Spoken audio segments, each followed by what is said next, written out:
We have a lot to cover tonight, but I'm going to call to order the select board meeting for Tuesday, July 10th. Oh, July 10th. Why is it June? Why is that the wrong? Do you have the wrong one? Sorry, I have the wrong July 21. one. Yeah, July 21, but I just want to make sure I get the right one up. Oh, yeah, right. There we go.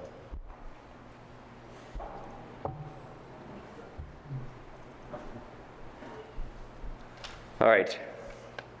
July 21st. Okay, here we go. So we'll do a roll. Do we need to do a roll call vote? Because we're all here tonight. Yeah. We're all here. We're good. So nobody, and Rosemary will be here shortly.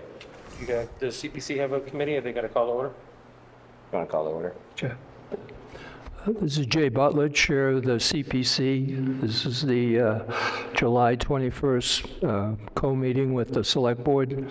I'm just going to do a quick roll call to see if we have a quorum. Robert Preston is here. Kim Deedle? No. Sandy Cotting? No. Michelle Horgan? Yes. Bill Wilson? Yes. Sean Farrell? Yes. Yes. Myself and Darcy Dale? No. Okay, we have a quorum. Thank you. Excellent. So, Jay, I'm going to turn it over to you, and we're going to have our meeting following this meeting, so I'm going to let you give the update and public information. So I think you have a PowerPoint? Pardon? You have a PowerPoint? Yes, it's on Joe's Up and we can computer. do that.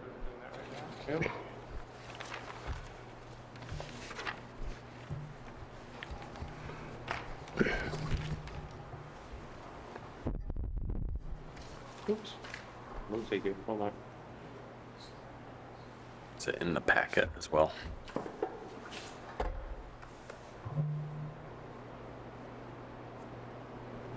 Come on. Is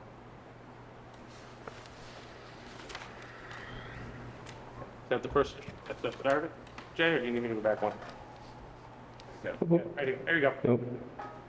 Okay, this is a meeting to satisfy the statute for a public meeting of the CPC. So several years ago, we've adopted the strategy of meeting with the select board to update them and the general public together.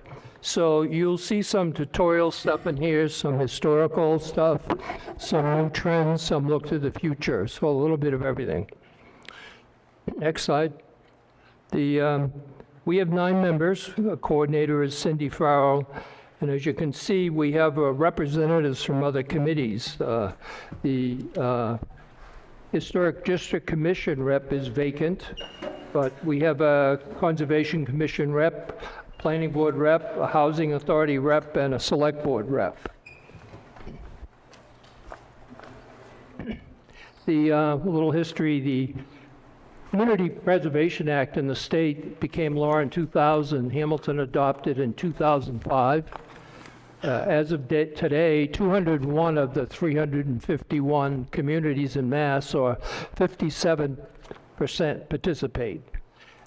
Communities get to choose from a 1% to a 3% surcharge on their property taxes.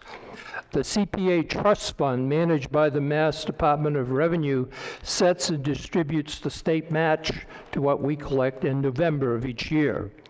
And the source of funds for this trust fund are all of the property transaction fees from the 21 Mass Registry of Deeds offices and any potential year-end state service that would be voted by the legislature. They've done this 6 times. The Mass Preservation Act itself requires communities to appoint a 9-person committee with some specific representation, as I mentioned. And it requires us to set up dedicated internal financial accounts to keep track of the monies going in and out and keep them in the various categories. It also allows the committee to recommend bonding for large projects. It allows the CPCs to evaluate and approve projects for funding in only 3 categories: open space and recreation, historic preservation, and community housing. And as we hear tonight, it requires an annual public information meeting.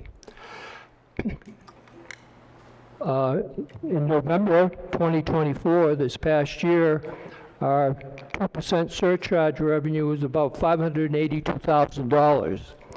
The state matched that with 18% in mid-November for 105, for a total revenue of just over $687,000. Joe, next slide. Thank you. I show you Wenham's trust fund distribution as well. They have a 3% surcharge there, so they get a couple extra rounds of distribution, as you can see by the chart. But you can see that this total CPA revenue at 3% is $731,000 compared to $687,000 for Hamilton. Not much difference. And if we had a 3% surcharge, not suggesting we do that right now, the potential CPA revenue would be over $1 million. This chart shows the historical CPA trust fund distribution. Sorry you can't read it. This presentation will be posted to our webpage tomorrow. So you can go and download a copy of my whole presentation. Bottom line is, starting from the beginning of the CPA trust fund, it was 100% state match. It's whittled its way down to this past year, 18%. It went 38, 21, 18%. This year, I'll mention in a minute where it's headed. In February 2025, the update on the trust fund was that the match for November of this year might be about 18%. However, the registry of these revenues are up $400K at the end of May and $175,000 at the end of June over last year. So current thinking is that the state match may be a couple of percentages higher over last year, maybe 20%. In terms of the trust fund itself, there's no expected transfer of excess budget fund by the Mass legislature this year. In fact, last year at this time, I mentioned the Mass millionaires tax that might offer some funds because that millionaires tax was going to be dedicated to education and transportation. However, despite collecting $2.6 billion in revenues, it had no effect on the CPA. Recently, the Mass State Rep Brad Jones of North Reading, the House Minority Leader, suggested some of the $25 million in taxes from the Plainbridge slot parlor and our two casinos that's used through annual horse racing subsidies be provided to the Community Preservation Fund. There's one place in the state anymore that has horse racing, and that's Plainbridge Park. He hasn't filed a bill yet, but we'll see. A word about the Mass Community Preservation Coalition. This is a Boston-based nonprofit coalition of all the communities who adopted the CPA. Director is Stuart Saginaw. He's been there since the beginning.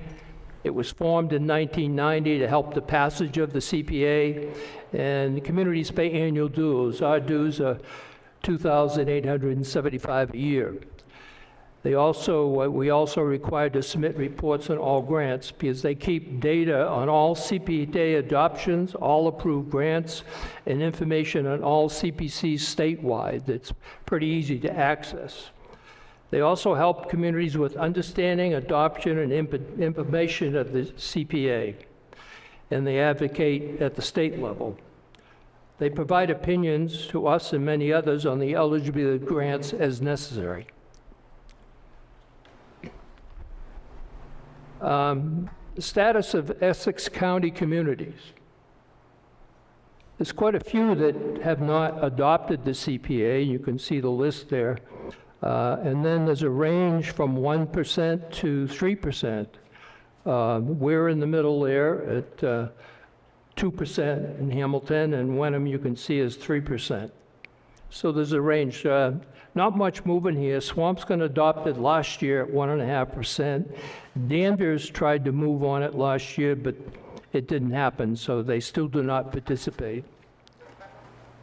A comment about tax rates and the CPA. Hamilton finally stepped ahead of Wenham in the tax rate category, so we're higher tax rate than Wenham. We're the highest in the county. The third highest is Amesbury. The lowest is Newbury, second lowest Rockport, followed by Lawrence. And then in terms of the state level, Long Meadow for years now remains the highest in the state, and the lowest in the state is now Edgartown. And before you ask, there's no correlation between tax rates and what communities did in adopting the CPA. A comment about the surcharge calculation. You can see on the chart that I show a range of property assessments from 500,000 to 1.5 million, and then I show what the property tax would be in Hamilton, and then what the annual 2% surcharge is.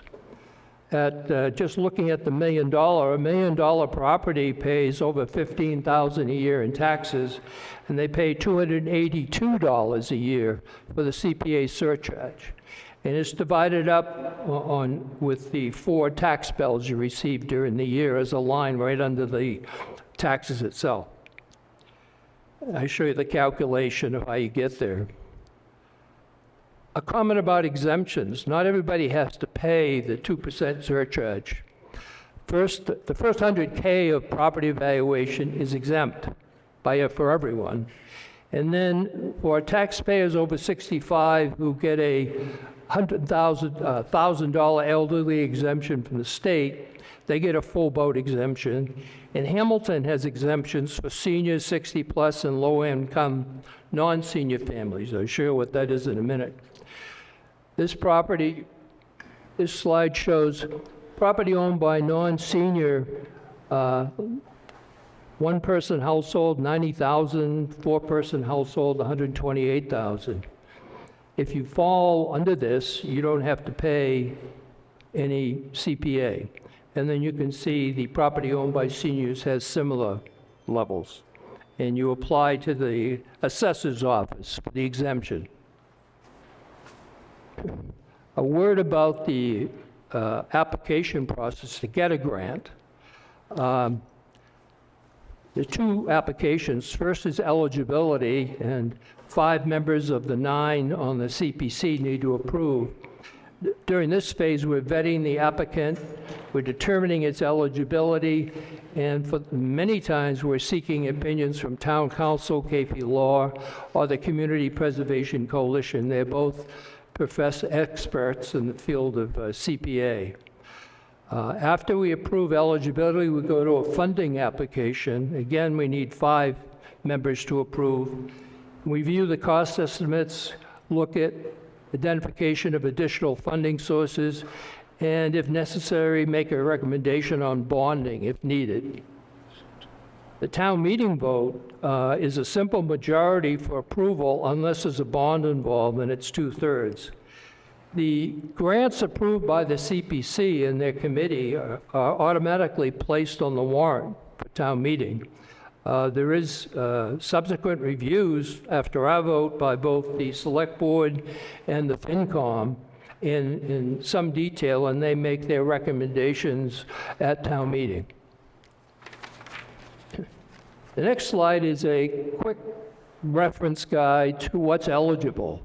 And you see across the top, open space, historic, recreation, housing, and then down the left side column, acquire, create, preserve, support, rehabilitate. And it says yes, no, yes, no. So this is a quick check for eligibility of projects before grants are submitted. We get into a little more detail in this, obviously, but it's a guide. This table, don't see it. Am I in the right one, Chair? Did I miss? Got to go back. Oh, right there. That one, yeah. That one, the one on the left. One on the left. This table shows a list of organizations who have received grants since the beginning. There's only 20 organizations who have ever received grants, and And the ones that are shaded are town organizations. So you can see that most of the grants that we've approved have gone to the town, which means it's kept it off the tax rate for the town. I show grant dollars and percent dollars, et cetera, for all of them if you're interested. The next slide, I tabularized the results. There's 12 town organizations out of 20. It's 60% of the number. They got over 13 million worth of grants, 84% of the dollars. So you can see that most of the grant money is going back to town. The next slide is a sign designed by my partner Sean Farrell next to me several years ago. We are allowed to spend administrative money to promote the CPC, and this sign and the wording on there was designed by Sean, and years ago we made a few signs. This past year we've made a few more. The next slide here shows the two signs. The sign on the left, the blue sign, is a temporary sign. It's 2 by 3 feet.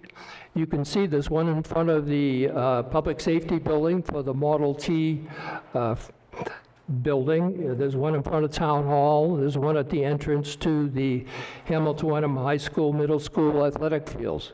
And there'll soon be one down on Asbury Street in front of the Habitat for Humanity housing. The plaque you see on the left is an 8 by 10 inch plaque, bronze plaque. They're sprinkled around town, and these are permanent. You can see them at the Council on Aging building, the American Legion.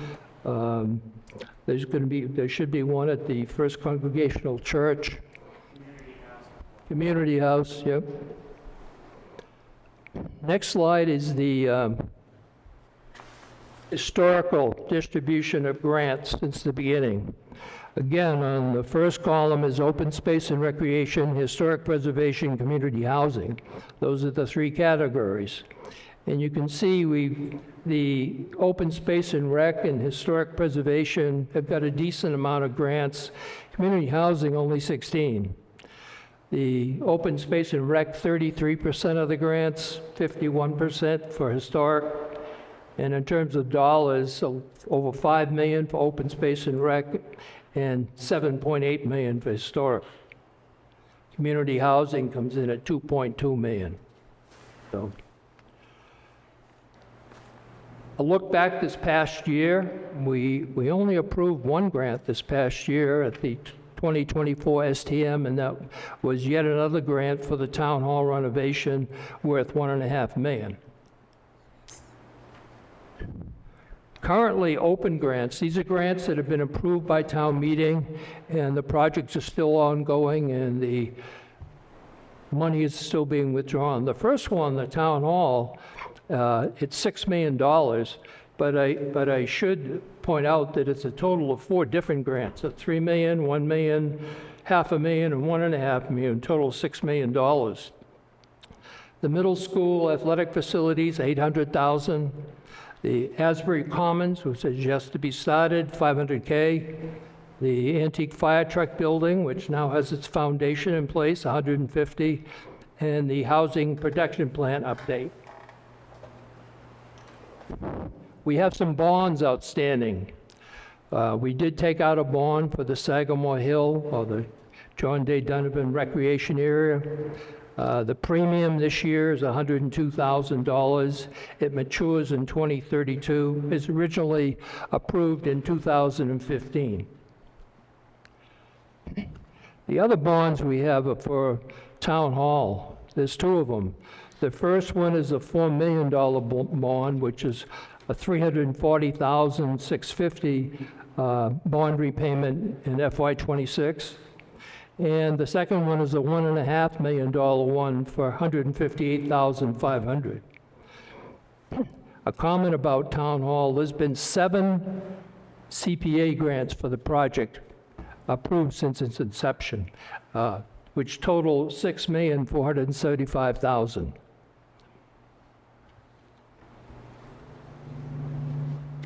A comment on annual bond repayments. The Sagamore Hill, as I mentioned, it's $102,000 in FY26. It's a 15-year bond maturing in 2032 with $2,000 as the final payment. The Hamilton Town Hall number 1 bond is $4 million, which is $340,000 in FY26. 20-year bond matures in 2044 with a $187,000 final payment. The second Town Hall bond is $1.5 million. It's $158,000 in FY26. Again, a 20-year bond matures in 2045 with $76,000 final payment. So the total FY26 bond repayments are going to be just over $600,000. The total estimated FY26 2% surcharge revenue is estimated at just over $600,000. The statute says we can only pay back bonds using the 2% surcharge money, not state match money. So we have tapped out. There'll be no more bonds for a while for large projects. We're at the max. How much money do we have right now? The last estimate I had done, and it's a moving target, we had $591,000 in unreserved, historic preservation, $1, open space and rec, $336,000, and community housing, $70,000, for a total of just under $1 million. Now, the way it works is that if somebody were to propose, and we were to accept, and town meeting were to approve a historic preservation grant, even though we'll only have $1 in reserves, we're allowed to tap into the unreserved funds to support that grant. So we have some room for maneuvering on smaller grants, but we'll see. The other comment I'll make is based on the state matches that we see happening now and into the future, the funds are probably only going to grow about $100,000 a year, because that's about what the state match is. So we're not going to see these numbers build up that quickly. Looking to the future, we keep a future anticipated potential CPA grant list. We divide it up into 3 categories. A is it's eligible project, good estimate, strong support. Well, we don't see any. So we have none standing in the wings. Category B is there's some question on eligibility, cost guesstimate, or the project needs more definition. The one we have is the Hamilton Town Hall. Yeah, we put a lot of money into it, but it's a 120-year-old building, and who knows what you're going to find. So this is sort of a placeholder in case, as we get to the end of the project, towards the end of the year. So we may have to address that. Finally, the category C, which is there's really no project yet. It's an idea. Or if there is, the costs are unclear, and the project support may be in question. We have a bunch. The Hamilton and Rec Department, the Pingree Park tennis courts. There's a debate going on as to what to do with them. Wenham Open Space and Rec is leading the charge. There's some question, should they be refurbished tennis courts, pickleball, or a skateboard park, or all 3? The second is a Patton Park improvements. Don't know whether we'll be asked for that, but we're showing $50K. And finally, the Chabaco Lake and Watershed Association, or the Chabaco Woods Land Management, for the Chabaco Lake watershed. And finally, community housing for the Asbury Commons apartment. They had asked us for $1 million for that project. Because we were worried about our funds, we only managed to approve $500,000. The Affordable Housing Trust looked into their coffers and contributed $250,000, but they were still short of the $250 or the $1 million they asked for. We had some discussion a few months ago whether they would come back and ask for it, but at the moment they said they wouldn't, but they reserved the right to do so. So we may see them again next year asking for that $250,000. Just a comment in closing on what might happen is that we'd appreciate more advance notice from organizations who would be looking for grants, because as you can see with dwindling funds, we have to be careful as to when we need to keep the powder dry or approve something. We're happy to meet with anyone who wants to talk to us. Finally, a nod to the 2024 Hamilton Master Plan. Part of that talks about the cultural and historic resources goal to protect Hamilton's historic structures. And under the implementation program, there's a recommendation to create a grant program for the maintenance and restoration of privately owned historic structures. And just a comment, that is allowed under the CPA. Even though they're privately owned, there are some rules you have to follow. The most important of which is the Historic District Commission and the Historical Society have to agree it's a good idea. There are other requirements as well, so that can be done. Finally, my last slide. We typically meet the second Thursday of the month, and we welcome the public to attend and comment. The next deadline for application for any grants is January 2nd, 2026. They will be addressed at the 2026 ATM. A comment that the CPC will continue to communicate with the Wenham CPC for projects requested by the Hamilton and Rec Department, the Community House, the library, and the regional school districts, because we have been involved with that several times. There's more information on the CPA and our activities and on past grants on our webpage right now under the 2025 Annual CPC Report. Thank you. Well done. Thank you, Jay. Jay, I want to first applaud and thank you for your committee's hard work and your leadership. How many years have you been doing this now for? 20 years? 12, 15. 15? You've been doing a great job. So your contribution to the community, a lot of these projects could not have been done without the help of the CPC and your leadership. So thank you. Thank you. I just had one question. If you want to go back to slide or page 6. We talk about this every year, but just to take a look at the numbers, right? When we don't have enough money, we have to go get a bond, right? So we use the CPC then to fund a bond. The bond has a percentage. And we're in the situation now where we're borrowing more money than we're raising. But if you look at that slide 6, on page 6. You know when you think I'm there? No. You know, right?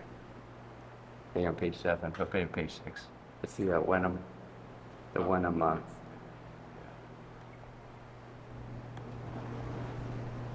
right there, yeah. Yeah. All right, so if you look at this right here, right, so in Hamilton, we had a 2% surcharge and we raised about $582,000. With a 3% surcharge, we would have raised another $280,000 roughly, which would have been about $100 on average per household. But by that, the state would have paid us to do that. So that's borrowing money and paying, borrowing $100,000 and paying a bond on it. We would have, we would have raised another $250,000 and gotten $100,000 for the round 2 and the round 3 distribution, right? So it just, I don't know at what point we have that discussion and think about if it's worth paying ourselves back rather than paying these bond fees. But you can see right here, just compared to Wenham, they got an extra $100,000 and raised the same amount of money. Now it's just a smaller community, so it'd be so that's something just to think about. I'm not sure, we talk about the possibility every year, but we've never debated actually doing it, so. Yeah, Think about that. you're talking about us proposing to increase our surcharge to 3%? Right, just to give people an idea, right? If we went to 3%, it'd be on average about $100 per household. Yeah. We would get an extra $100,000 from the state in funding. We've talked about it. I think the CPC is probably in unanimous agreement to do so, but quite frankly, over the last couple of years with these big expenditures before the town, we're reluctant to be the one. That has to be a voter petition to get it on the town hall Yeah, for it needs to be a vote. citizen's petition, right? But I guess the exercise analysis, Jay, would be to look at if we had had the surcharge and we had more money to spend, we would have had less on bonds, and our tax rate probably would have been lower than it is today. So it's that foresight to look in the future. Yeah, you pay a little bit more money now, but you pay yourself back. Yeah, I don't foresee any large projects requiring bonds looking into the future. I mean, we're at the max right now, and quite frankly, we talk every meeting about what's going on and what we see happening in town, and I don't see any large projects requiring a bond, so I don't think we could justify asking the voters to go to 3%, because we wouldn't have a project behind it that would require the money. Okay.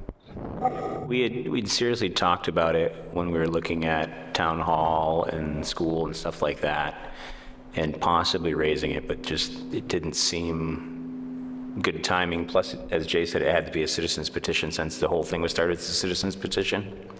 So finding a citizen to kind of champion it is another challenge as well. I wonder, just to kind of spitball here, since Jay does such a great job on the presentation and showing the difference between Wenham and us with the 3%, we've never looked at it over like when Wenham started 3% and we started the 2%, what the difference would be over the years. We just kind of do it every year. Jay goes, here's what Wenham got last year, here's what we got last year. But I'm curious, maybe if we talk to Wendy and see historically how much more money we would have if we had been at 3%. That might be good to put in the mix for kind of future food for thought. Right, I think it's long-term planning, right? Yeah. Yeah, I mean, I'm sure it would probably be over $1 million since it's a, And you would when the match was more, it would have been a lot more, but which would have saved the, so it's sort of that future. Wenham doesn't have as many bonded projects as we do, the exception being the town hall. yeah. The CPA basically handled a majority of the work done on the Wenham Town Hall. And that was all bonded and sucked up most of what they had, because there were some arguments on the committee itself about what else they could do. Right. Still bonding at the town hall. Yeah, I think the only thing they bonded is town hall, and that was like 5 or 6 million or so at the time. We're up against the hour here, but any other comments or questions from the board?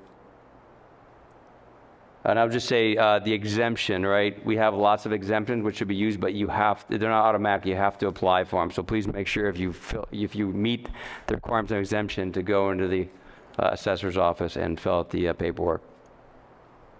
All right, thank you, Jay. Thank you. Again, this presentation will be on our webpage this week. Look at it if you want. Send me an email if you have a question. Thank you. Thank you, Jay and team. Thank you. Do you need to take a vote? I was going to say, motion to adjourn, Mr. Chair. Take motion to adjourn. Third. Okay, all those in favor of adjourning? Sean, Aye. Michelle, Bill, we are adjourned. Thanks, everybody. Thank you. Nice talking to you. All right, now we're going to have the Hamilton Wenham Regional School Committee join us and call their meeting to order.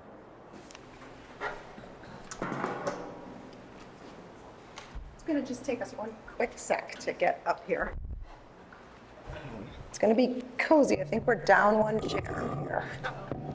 Right? Yeah. I'm going to scoot right next to you here. I think we need one more. Can you grab a, well, I'm going to put the candidates there, so. The bathroom. Okay. Thank you, David. I read it. All right. I call to order the meeting of the Hamilton Wenham Regional School Committee on Monday, July 21st, 2025, at 7:10 p.m. We do have a quorum. We have one member who is virtual, that is David Polito, so we will need to take roll call votes. I just want to make sure David can hear me. If you could give us a little thumbs up. I did earlier get a thumbs up that he could hear us.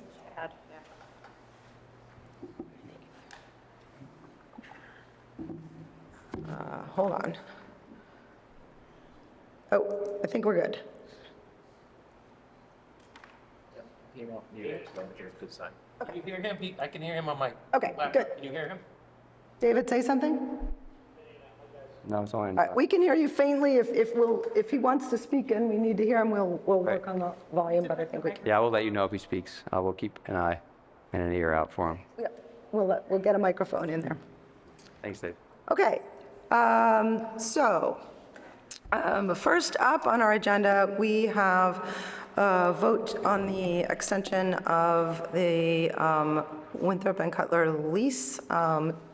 Julia, would you be willing to start us off with a motion? Oh, okay. Well, someone who has a microphone, would you be willing to start us with a motion?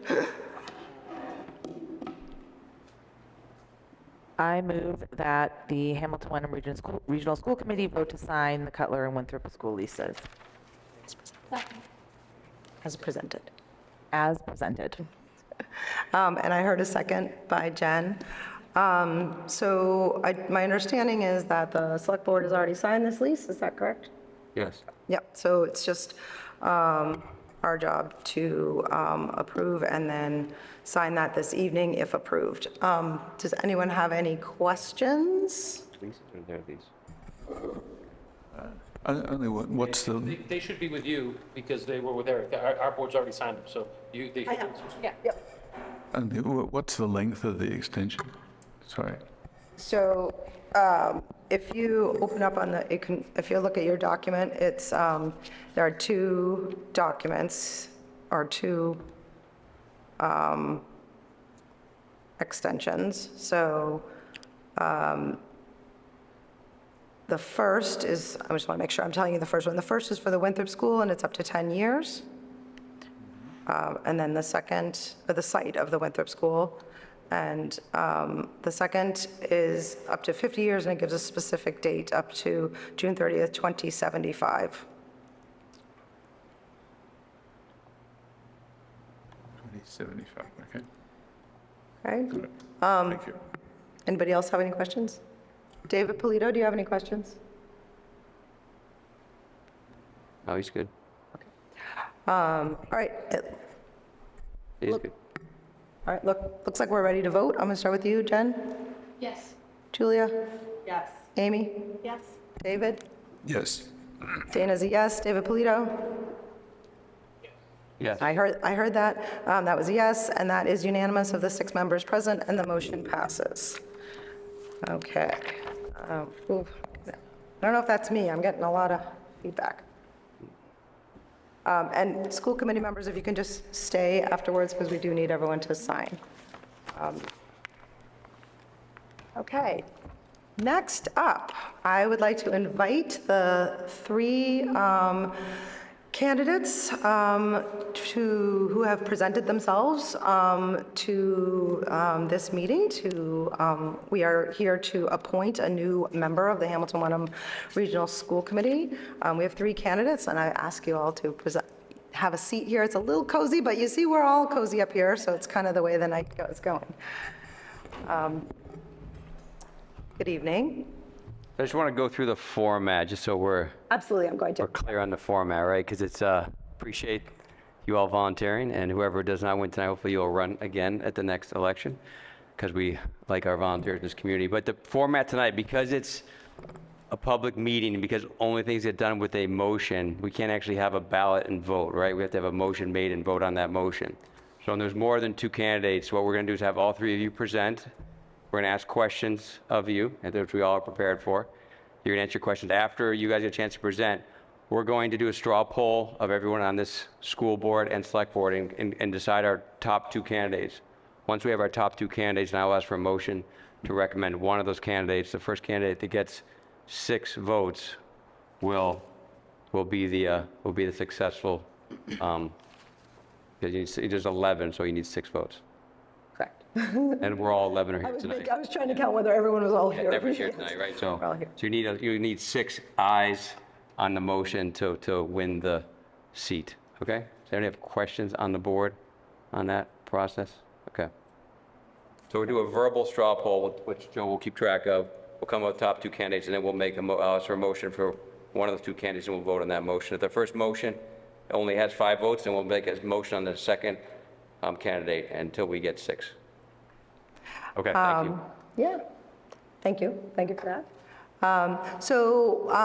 We're hoping to start off with, we'll just go in order and ask each of you to give, and you'll have to pass the mic along, ask each of you to give a brief opening statement. I think I told you all we're not going to time you. It's not public comment, but we're really looking for just like a minute long. Okay.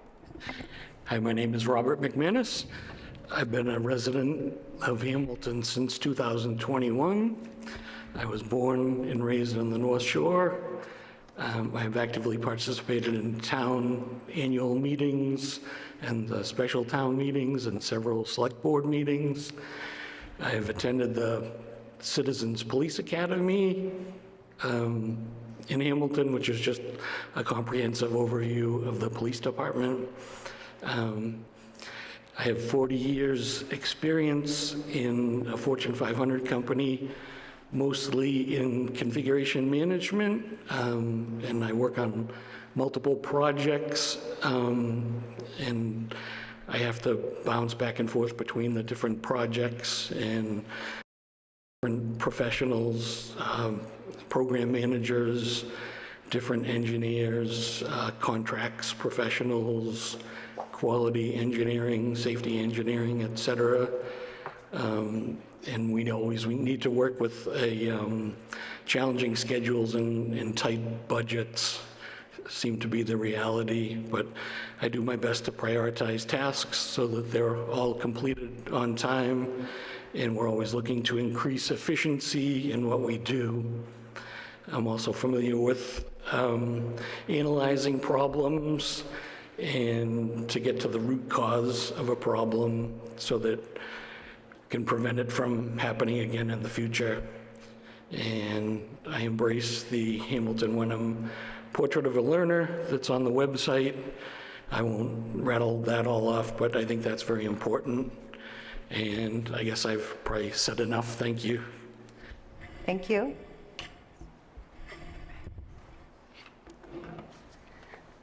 Good evening.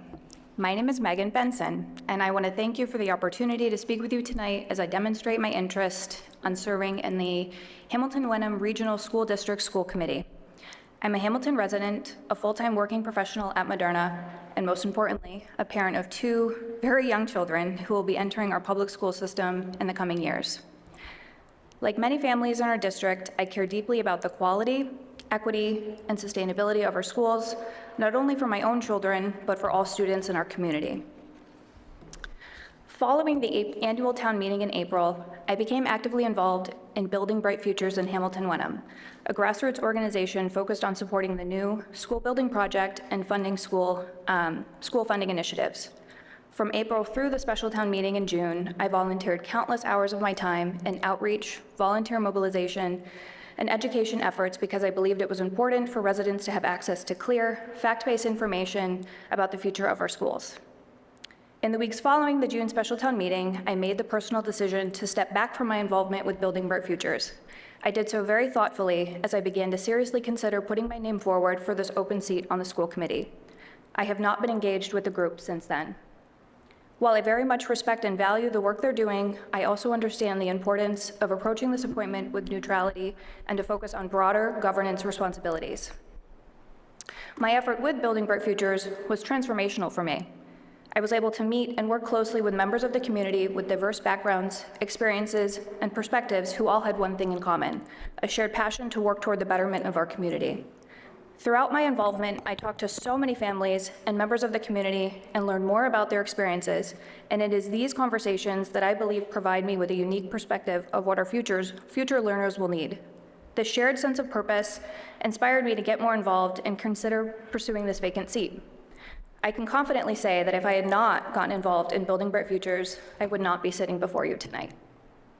Professionally, I've spent over 15 years leading strategic initiatives across both public and private sectors, including several years in consulting for state health programs, and most recently, and currently, as Associate Director at Moderna. I specialize in managing complex programs, leading globally dispersed cross-functional teams, clearly communicating progress against goals, and overseeing multi-million-dollar budgets. I also serve as a co-chair of an employee resource group that advocates for caregivers, an experience that has deepened my perspective on the support that students and families need to thrive. I believe that strong public education is one of the most powerful levers we have to build opportunity, civic trust, and long-term community health. I would be honored to bring my professional skills, collaborative mindset, and parental perspective to the school committee, helping ensure that our schools remain strong, inclusive, and well-equipped to meet the needs of all learners, both today and in the future. Thank you for your time and consideration. Thank you. I just want to make sure we're getting some feedback up here. I don't know if you're all hearing that feedback. I don't know if there's anything we can do about that, but I want to make sure I can hear you, but I'm not sure whether everyone can hear. Turned on the speaker. Yeah, maybe the speaker sounds like it, yeah. Oh, that's better. Much better. Okay, thank you. All right, are we ready? All right. Thank you for your patience. Hi, my name is Melissa Saxel. I have lived in Hamilton for the past 9 years. My husband and I decided to move here as our children entered school.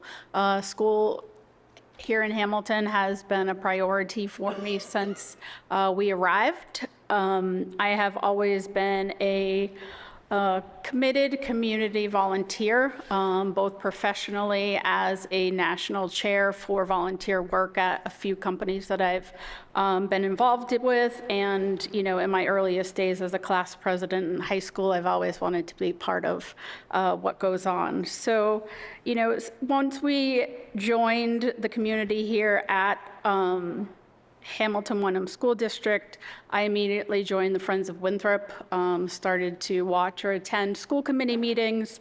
I later became a trustee on the Ed Fund and have worked through various grassroots voting efforts over the years. Example, COVID, getting our kids back in school. I have worked recently with the Building Bright Futures team to garner signatures for their petitions. And, in doing so, I probably have had well over 3,000 conversations with members of our community one-on-one to gather their support or their donations for a variety of things to benefit our community.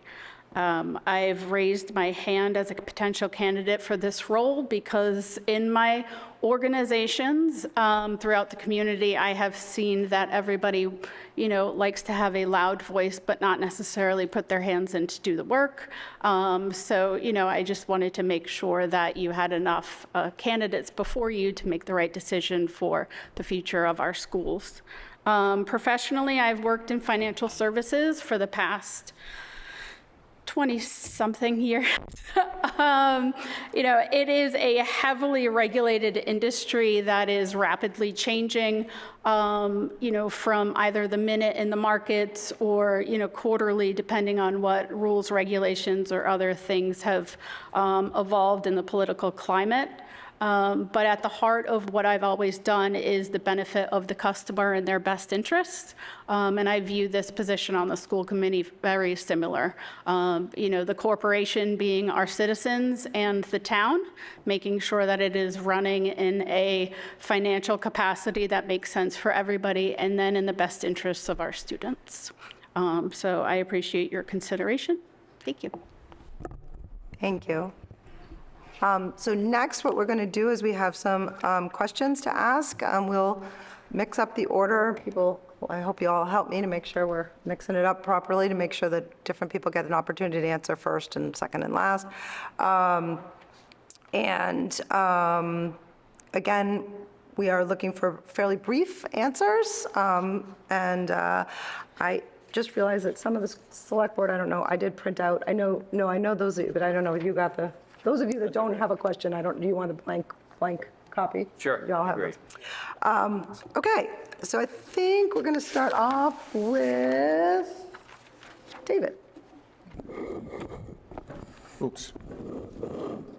Oh, so one question to all three. Oh, I'm sorry, yes, you're all going to get the same question, but let's start with Melissa, and we'll work our way backwards. Okay, thank you. In your opinion, what is the district doing well, and what are some of the challenges that you see? how would you work on the committee to work through those challenges? In my experience, the committee has done a great job focusing on student success in a constrained budget environment. My children, being both in the middle school, elementary schools, and now high school, have benefited from, the approach that we have taken through different challenges over the past 9 years since I have moved here. I think that we have, shown our success through district report cards, MCAS testing for our students, and, the demand for housing in our areas and towns based on the school's accomplishment. As an observer in the schools, I have watched firsthand the slide in the physical spaces that our students work in. I think that as a community and a district, we can do better by the children. And I would also like to see our district take a more innovative approach to being ahead and not behind the curve for some things. An example of that would be when, we were a bit behind in science testing and curriculum for a while, and it was testing results that kind of showed the district that more so than the innovative, proactive approach to adding that to the curriculum. Another example would be current digital literacy. In our middle school is non-existent. So just, seeing us take a more proactive approach than seeing it as a result of reports. I think my professional experience in streamlining processes, financial budgeting and adherence and understanding what it takes to maintain neutrality when it comes to taxes and the burden on our community, where I could lend the most hand to our towns on the school committee. That's it. Thank you. Yeah, so we'll just go across there. Do you need the question repeated? No, I think I'm good. Thanks. Okay. So I think the district has been doing a really great job with long-term fiscal planning. I think the establishment of the stabilization fund was a great move because it's my understanding that 90% of the annual budget is really operational in nature, which means there's little funding left for any improvements or repairs. So I think that's really an area where the district has done really well in having that foresight a few years ago to set that up. And then, we've used it most recently for to enter into the MSBA accelerated repair program for the roof. So I just think that's an area where we've been doing pretty well. I think an area where there could be some improvement is perhaps just some ongoing communication about some of those projects and how they're doing and just communicating that with the community at large. I know it's challenging at times. This is perhaps an area where I could help. I do a lot of, communication in my role, in my job, taking a lot of complex information and distilling it into the most important salient points in a way that's easily consumable and getting those out. So that's potentially an area where I could help.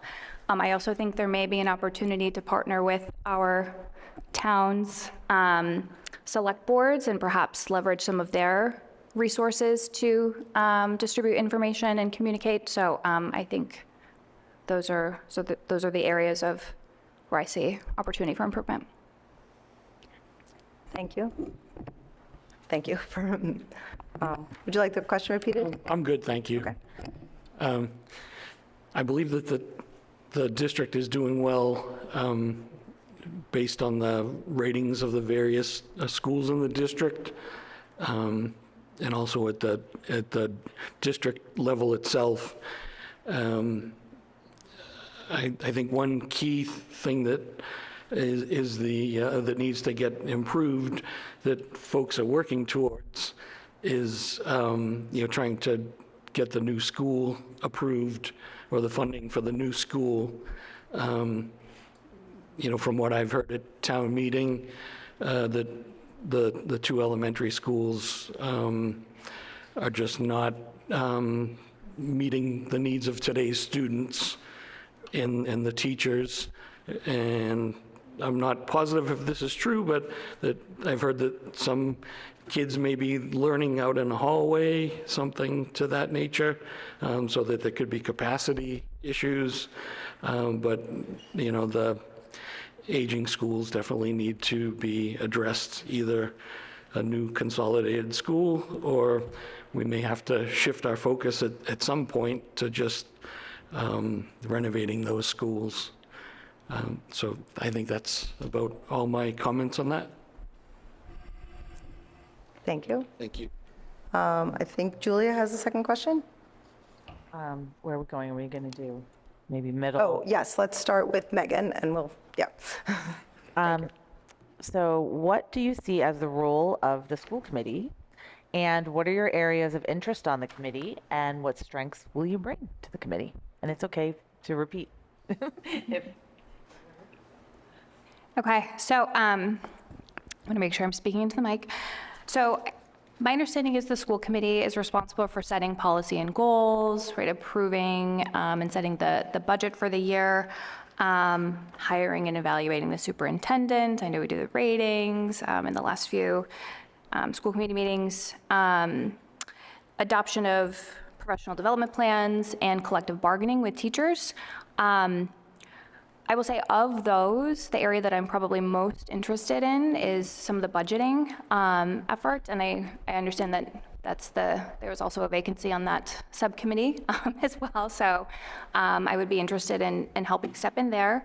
I do have extensive experience with, you know, developing and overseeing large budgets, so that is not an area that I would feel uncomfortable with.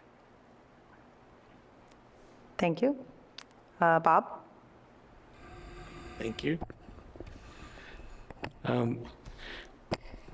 Yes, it's my understanding that the role of the school committee is to set and approve the school budget, hire and evaluate the district superintendent, set the policies and update policies, negotiate contracts with the teachers, and also set the goals for the school district and the superintendent.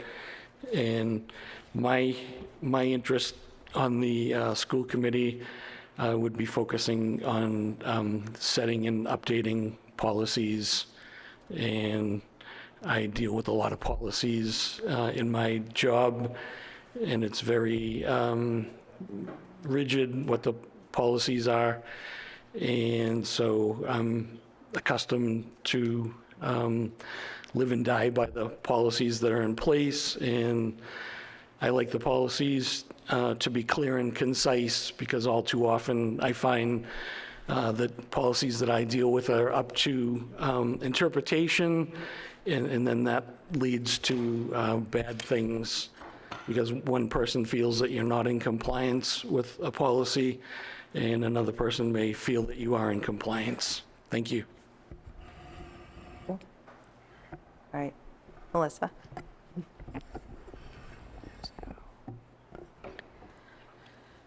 As I mentioned, I think the role of the school committee is to, you know, create mutually beneficial success of our students and our town. My particular area of interest is wherever I'm needed. I've been a jack of all trades type person in my career. You know, I'm no stranger to drafting policy that impacts, you know, 19 million participants at any one time. So, you know, understanding guardrails are there to protect our students in our town and our teachers, but, you know, we need to act within our right conscience and behavior as well. I have led large organizations, created HR policy, hiring processes, training processes, so I think I could be an asset to the various aspects of working with the superintendent or the teachers union in that regard. And then, you know, dollars and cents are my innate nature. I'm a very research-driven person. I very rarely make decisions without some sort of basis in fact. It's just who I am. And, you know, I think that those things would be natural to me as well. You know, I do see the committee seat as making sure that the Hamilton-Wenham district stays true to the high standard of education in Massachusetts, and is a leader in that in the future. Thank you. Okay, I think this next question will go first to Bob, and I realized I didn't hand it to you, Jen, but would you be willing to read the third question? Sorry.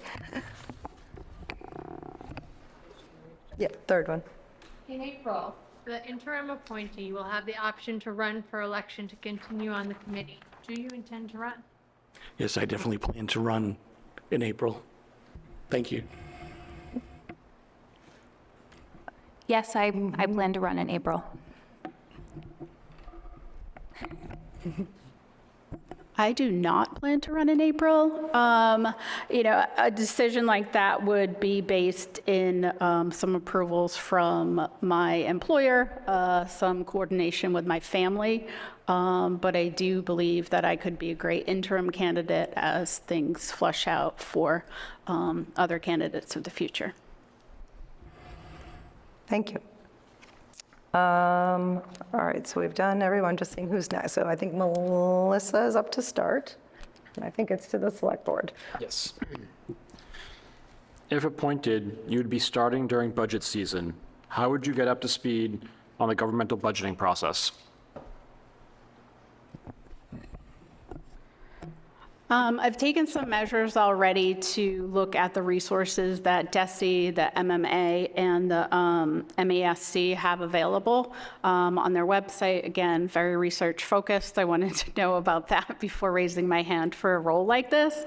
You know, I think that I've seen over the course of my career, you know, different budgets and processes, and I think that I can lend you know, a lot of expertise in that area.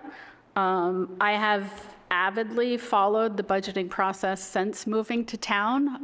It's always, you know, fascinated me. I think one of my first Friends of Winthrop meetings, our you know, superintendent was there, showed the budget, and, you know, I was just interested as a corporate person of where, you know, the schools spend their money.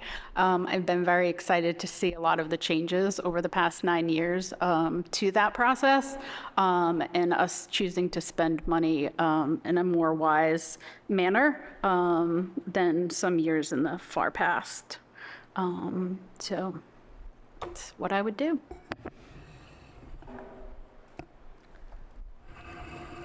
I'll go next. So I have not pre-researched the budgeting process, but I know there are resources out there from DESE, from MASC. I would start there. If I was selected for the role, I would do a lot of research and self-study. Then I would engage with each of you and understand the process a bit more firsthand, to understand some of the challenges you've experienced and how you've approached those. And so I think by combining some self-study with mentorship and learning from you all, that would give me a great start. I would be remiss if I didn't talk a little bit about my professional experience. As I mentioned, I had about 10 years in the consulting industry, and that was literally getting dropped into a new industry almost on every single project. And so there are countless examples that I could give, but I'll give a couple. I was dropped into the state of New York and building their MMIS, which is the Medicaid Management Information System. So every single state uses software to manage their Medicare and Medicaid claims and adjudicate them and determine provider eligibility, all of those things. Had never done it before, and within 9 months to a year, I became an expert in the space, so much so that I attended the conference, the national conference in Chicago, and headed my company's booth at the conference and speaking to the technology and what was happening in the space. So that's just kind of who I am. I dive in, I learn very quickly. It's just who I am. And so actually my current role at Moderna, this is my first time ever in the biotech pharma space ever. And now I've been there for a few years, but now I feel very confident working in this industry. So that's just, I feel very comfortable getting in and learning on the job, if you will. Thank you. Thank you. I do have some experience setting up budgets, and they're typically based on the prior year's budget. So I would want to look at last year's school budget and try to do my homework and get up to speed on the current state of affairs and the priorities in the district, and just take any training that was available to me, and then meet with my fellow school committee members, to try to get up to speed as quickly as possible. Thank you. All right, now help me out. I've lost track. I think that's right. I think it's Megan. And it's still to the select board. Yeah, Rosemary. So, sorry. It is critical to engage with diversity of opinion when discussing issues and proposing solutions to those issues. What are your particular strengths in reaching consensus when not everyone agrees? Yeah, so this is something I deal with on a daily basis in my professional career. And so I typically take a pretty standard approach, which is listening to all the different opinions, right? What are the concerns, understanding the facts, what does everyone have, outlined as a concern, and then trying to come up with prioritization, I think, helps a little bit too, to try to define a decision, especially when it comes to, I think, if there's a difference of opinion in the policy space, especially in the budgetary space, right? Working with fixed numbers in a constrained environment, there's only so many dollars that can be spent. Prioritization is an area that has really helped me kind of get through some of these spaces, and really kind of prioritizing based on fact, and separating fact from opinion and or feeling can be challenging when emotions run high, but I think it's really important in a role like this. Okay, let's go. I think we'll go Bob. Otherwise I'm going to get confused if we try to mix it. Thank you. Right, in order to come to some kind of consensus, I believe it's important to actively listen to all of the different stakeholders that are involved, and just do your best to work out any differences, and hopefully you can come to some kind of consensus at some point in time. Thank you.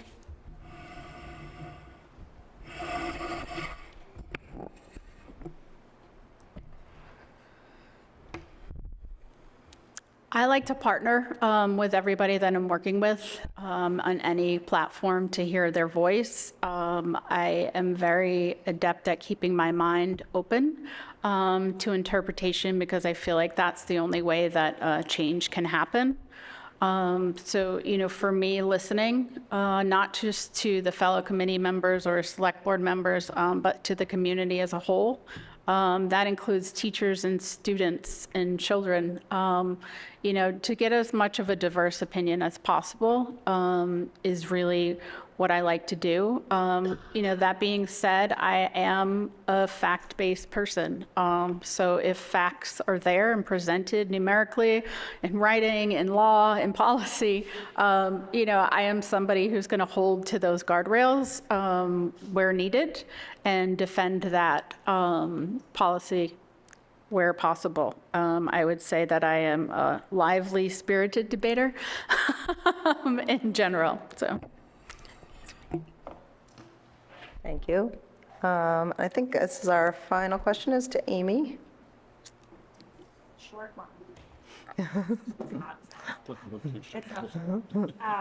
There is a substantial time commitment to serving on the school committee. The committee meets as a whole in person twice monthly, generally on Thursday evenings. Additionally, members serve on at least one subcommittee. There is a significant time investment in preparing for meetings as well. Please speak about your ability to commit to this level of participation. I forget where we left off to. Oh, I think, is it Bob first? I think this one, yep.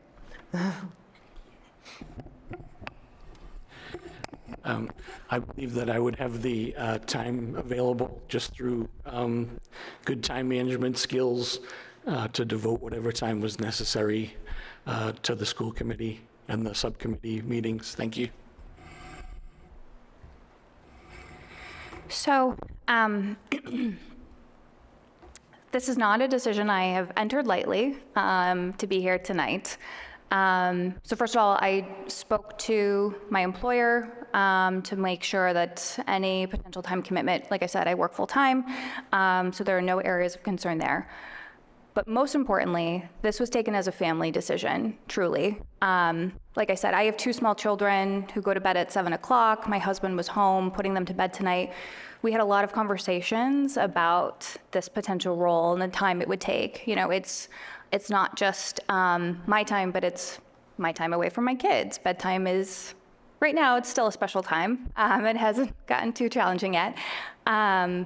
And that places a burden on my husband to take care of that when I'm not able to be home. But we both feel very strongly that civic engagement is important, and we also view it as an opportunity for my children to see firsthand that importance, the importance of civic engagement as well. I'll just share, there were many nights where I was away from bedtime for Building Bright Futures, and I would always say to my daughter, before I left, you know, before she went to bed, Mommy's going to work on, you know, your school. Mommy's going to help get you like a great learning environment. And so tonight I said, Mommy's going to be interviewed. And she said, what's an interview? And I said, oh, honey, just you wait. But Mommy's going to be asked some questions, and she's going to have to answer them to potentially be on school committee to support and advocate for you. And so I really spent a lot of time with my family deciding on this. And so I feel confident and comfortable with the time commitment.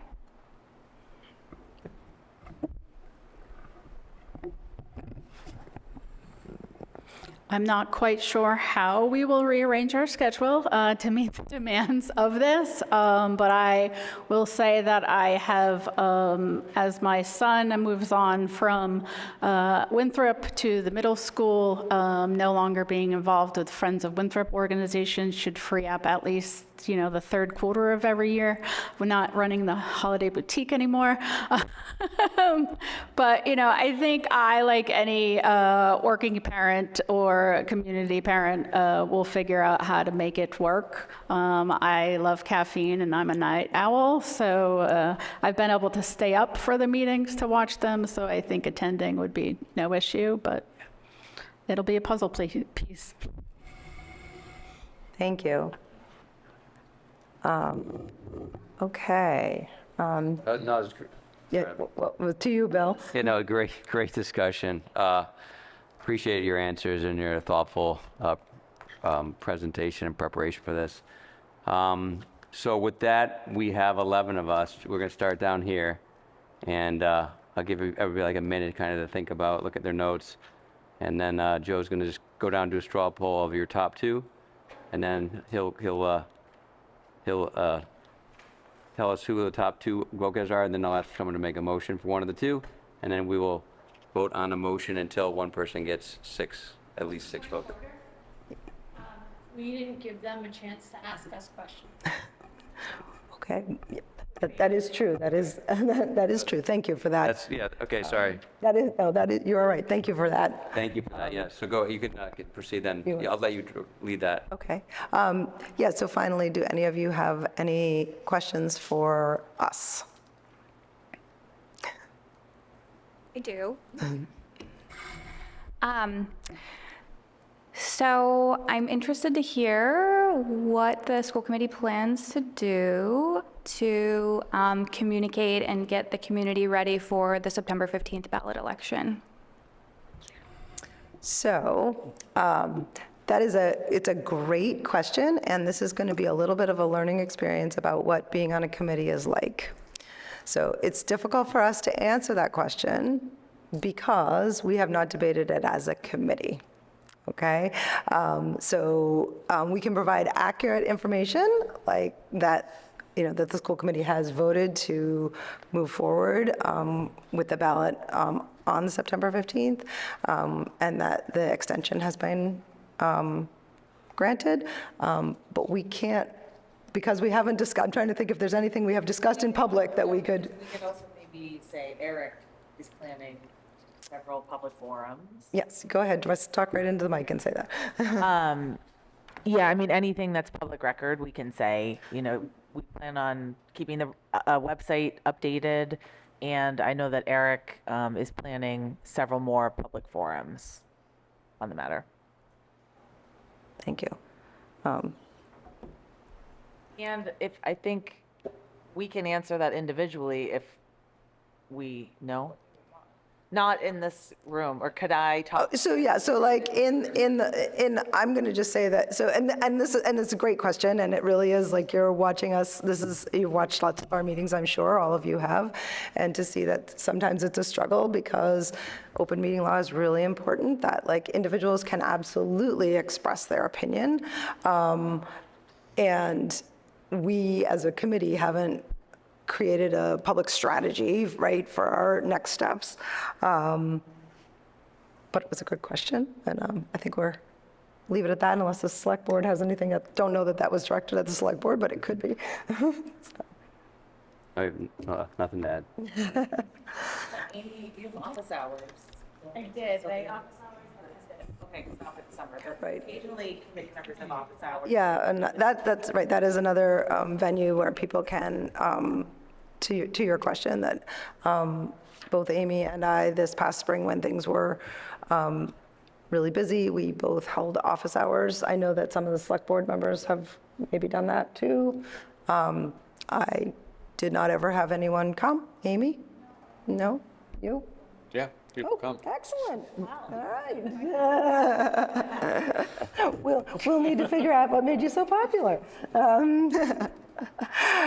As like the side, sort of answering your question, one of the things that I have found to be really different working on this committee versus working in an office is that the movement is really slow because of the way the committee is structured by law. Like we are one. Hey, your microphone's Yeah, on. you're not- You borrow you're- a microphone, sorry. I don't know.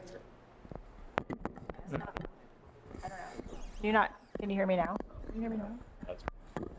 I'll just talk in my teacher voice. So, it's hard to get things done quickly because we come to open meeting and we discuss things here and then we come to a consensus as one. So it's different from projects at work where you might send an email or have a water cooler conversation and make decisions. So we have to make decisions here in the room together. So that is one piece that's very different from work. That's it. I got a microphone just for that.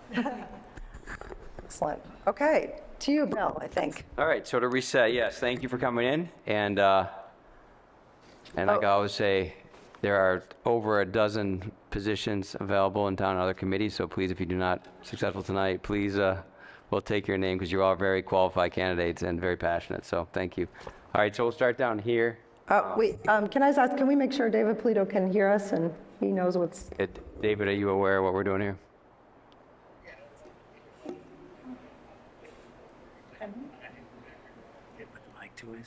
Okay.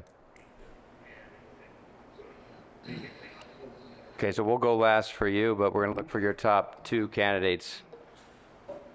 Yeah, talk to him. We'll get to you. We'll call you last so that the lag doesn't hurt anything.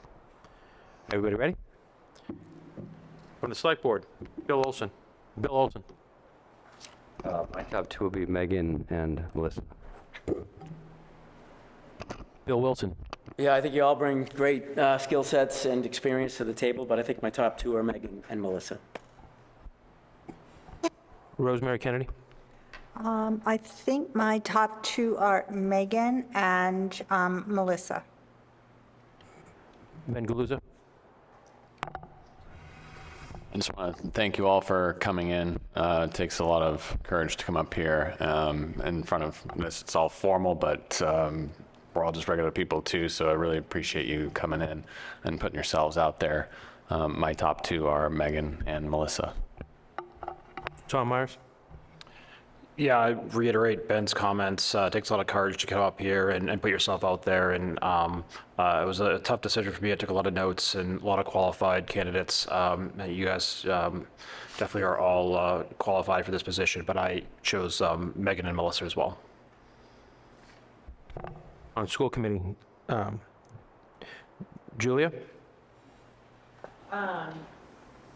My top two are Melissa and Megan.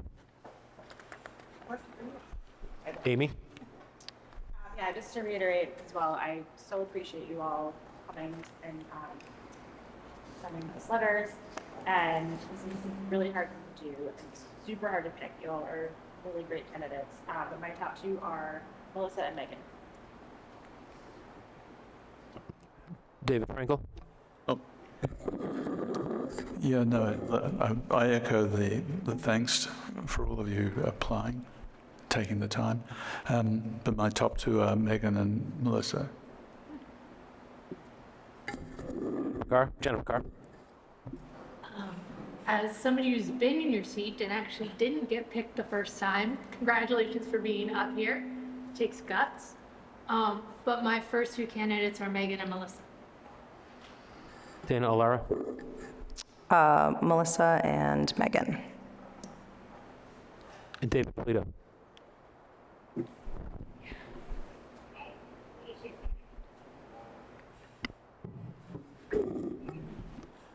Okay. All the votes were for either Melissa or Megan, so the top two are Melissa and Megan. Okay, so the next step here is I'll ask all of you to pick one of those candidates as your candidate. I will ask somebody to make a motion for one of the two. If that first motion fails to get 6 votes, we'll vote on the other candidate. It does not matter the order because everybody's picking a single candidate before we do the motion. So, I'll give everybody 30 seconds to think about it because it's a hard decision, and we will then move ahead, and I will look for a motion. Point of order, I think each chair should accept the motion. It could be the same or different. I think that's probably true, but it might be easier to just have one, start with one motion. We can make a motion at the end just to, we'll do the motion at the end. She can do the motion just to memorialize it. All right. All right, so do I have a motion? Sorry, Rosemary? I was just going to ask the candidates could say their names one more time. Sure. Just state your names, please. Your full names, yeah. My name is Megan Benson. Melissa Saxel.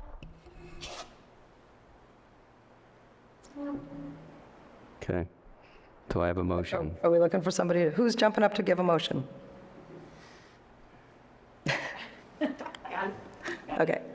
I move that we accept Megan Benson as in the role of the 7th member of the Hamilton-Wenham Regional School District School Committee. Do I have a second? And do I have a second from the select board? Second. All right, and we'll do a roll call vote, and we'll just start. I just want to make sure, so the vote is Megan to vote on yes or no on Megan Benson? Yes, Okay. vote up or down on Megan. Okay. And we'll do a roll call vote just so it's clear, and we'll start, Joe, we'll start here and work our way down? Yeah. Okay, so Joe, you can call now. All right. Bill Olson? Aye. Bill Wilson? Aye. Rosemary Kennedy? Nay. Ben Galuza? Aye. Tom Myers? Aye. Julia? I'm voting no, not because you're not qualified, but because Melissa. Sorry, no. Amy? Yes. That's 6 votes. Tom. Hold on. One. No, it's not. David Frankel? Aye. That is 6 votes. Jennifer Carr? Aye. Dana Alara? No. And David Polito? So Megan Benson received 1, 2, 3, 5, 6, 7, 8 of a possible 11 votes. And the motion passes? Motion passed. Yeah, okay, just making sure. Doesn't affect our work in the village agenda. That's it, you pick one. Pick one. If she didn't get it. If she didn't get it, we would have voted. So, I'm just gonna, so we're done, we feel like we're done on the logistics up here? Sorry, what was that? We feel like the logistics are done? Yeah, I don't know if you want to make a motion, but I think we're. I think we did it. So I just want to say thank you to the three of you. I think, I hope that took some guts for Jen to say that, and it's really true. She put herself out there and ended up here anyway, and I think somebody mentioned that there are lots of other opportunities out there in the community, and we all hope that you'll continue to step up. And thank you. Megan, we'll have a lot of information for you in the near future, and I will be in touch. Maybe even stay right now.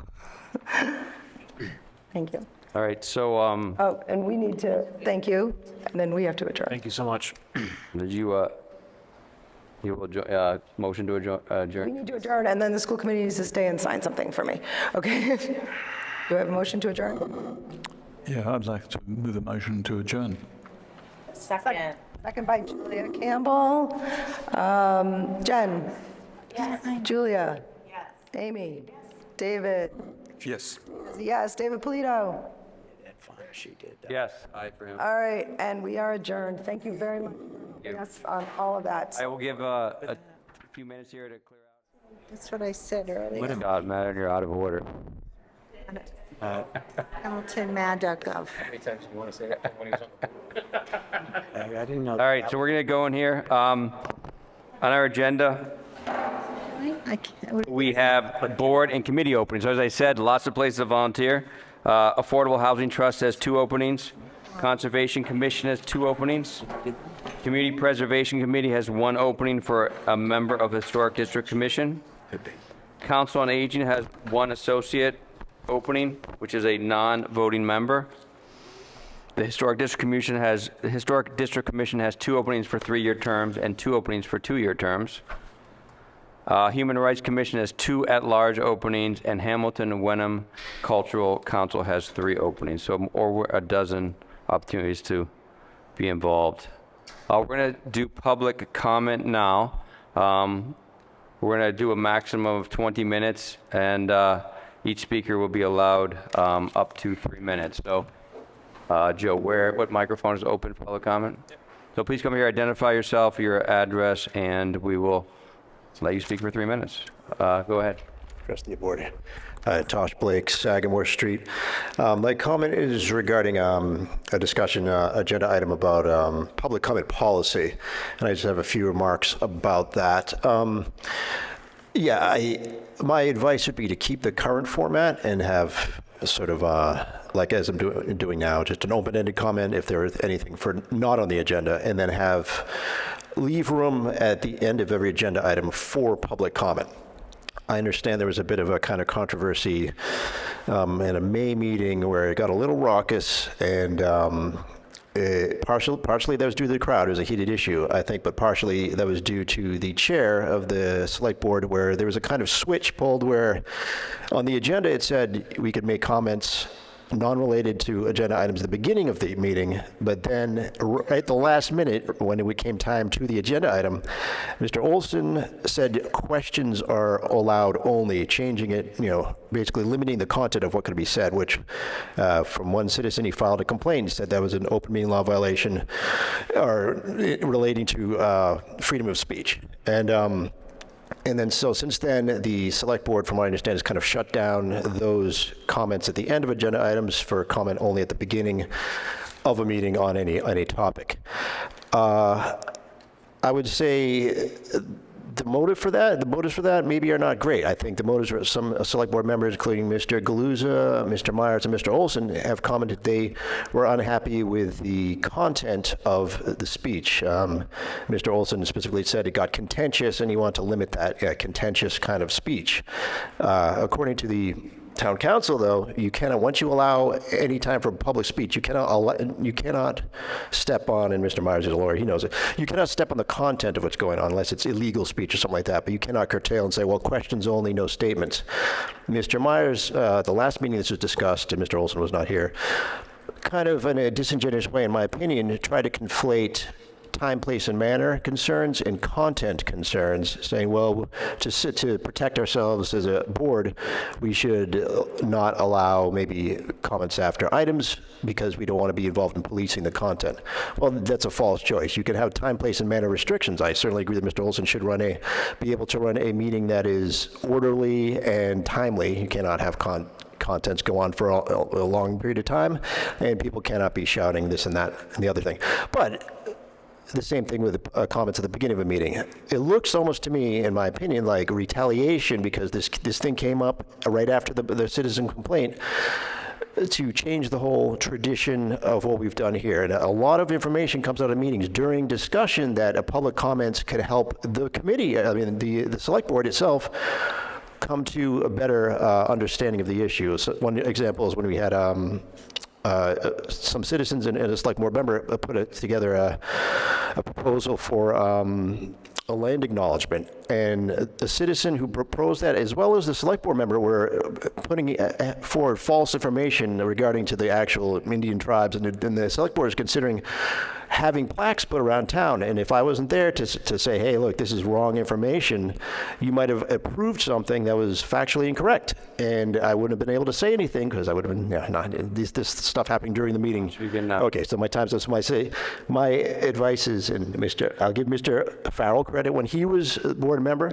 I mean, when he was the select board chair, also Caroline Bolio. Now, I've had my differences with them, big time. But one thing they never did is try to say, okay, no more public comment on agenda items. That's one thing Mr. Olson has introduced, which I think is, looks self-serving, and it looks like retaliation against a member of the public who had a legitimate complaint about content restriction at the May meeting where the school committee is invited. So my advice to the board, or my ask of the board, is to keep the traditional comment format. So at the very least, the public and the board itself can be better informed. Thank you. Thank you. Any other public comment? All right, so we're going to take that up tonight as an agenda item, and we'll get to address most of those items. Item on the agenda is, so we want to do one thing out of order. We have Tim Olson here. We want to just, a new business item is a water ban, our favorite discussion, sort of breaking news. But if Tim could come up and talk about our, so go ahead. Yeah, we got one microphone here, sorry. Please, I ask you to take this out of order so that Tim can address it with you. We meant to have this on the agenda. It was overlooked. It was an error on my part. I apologize. We were informed right after we had posted the agenda for the last meeting that by the state that the level of water in the rivershed and the watershed is too low, and that we need to go to the next level. These aren't really voluntary restrictions. They're something the state requires us to do, and this was the next meeting. It was supposed to be on the agenda. It's my fault, so. Yep, Tim Olson, DPW Director. Similar to what Joe was saying, we're at a kind of a critical point in the river. Last reading was about 10.9 cubic feet per second. Our trigger level in our permit is 52.5 cubic feet per second. So we are well under. We are looking to hopefully enact additional restrictions to prohibit the use of sprinkler systems and only go handheld from this point forward until the river level improves. This is something that we have done for several years over my time here. We start with the seasonal ban, which is the use of sprinklers between 8 p.m. and 8 a.m. That is part of our permit requirements. This is the next level of restriction. We are as we know, the Ipswich River is a very fragile water source. We are showing signs of our aging wells. So this is not only because of the river level, but because of our aging system and our infrastructure. I think this is the proper way to proceed at this time. So everybody has in front of them this chart, but that's dated July 7th, so that was 2 weeks ago. So it's now gone, continue to go down? Yes. Oh, that's the new one? Yep. So I pulled this one today. Hold that up so we can see the... Yeah, I can, I'll share with you if you that's as of today. Turn So, off the Zoom, I'm not going to be able to. Yeah, so the last one we saw was to here, right? And now it's gone. yeah, 2 weeks. Now the spikes are obviously the rain events that we've had? Correct. Got it. So do we have, because it's a requirement, do we actually have to vote and make a motion, or do you just have to inform us what we're doing? Well, that's, right now, the way the bylaw reads is that we have to have approval from the select board. It's something that I would talk to Joe about if we wanted to maybe move in a different direction, but there is quite a bit of time between when we get those trigger levels and when I can come in front of you to get approvals. If it's something we can discuss at a later time, or tonight is fine, about... Tonight, because we have a lot to do, we'll just vote on tonight's thing, but yes, in another meeting, we'll have an agenda, let's decide what authority we can vote to give you, so you don't have to come to us if it's a state mandated requirement. You don't need our input. You can Thank you. You can do that. So I appreciate it. So Joe, what is the motion we need to make tonight? It's not written down anywhere for me. A motion to take the next, to approve the next level of water ban, which is what is level? So it's prohibiting lawn watering irrigation use and handheld only.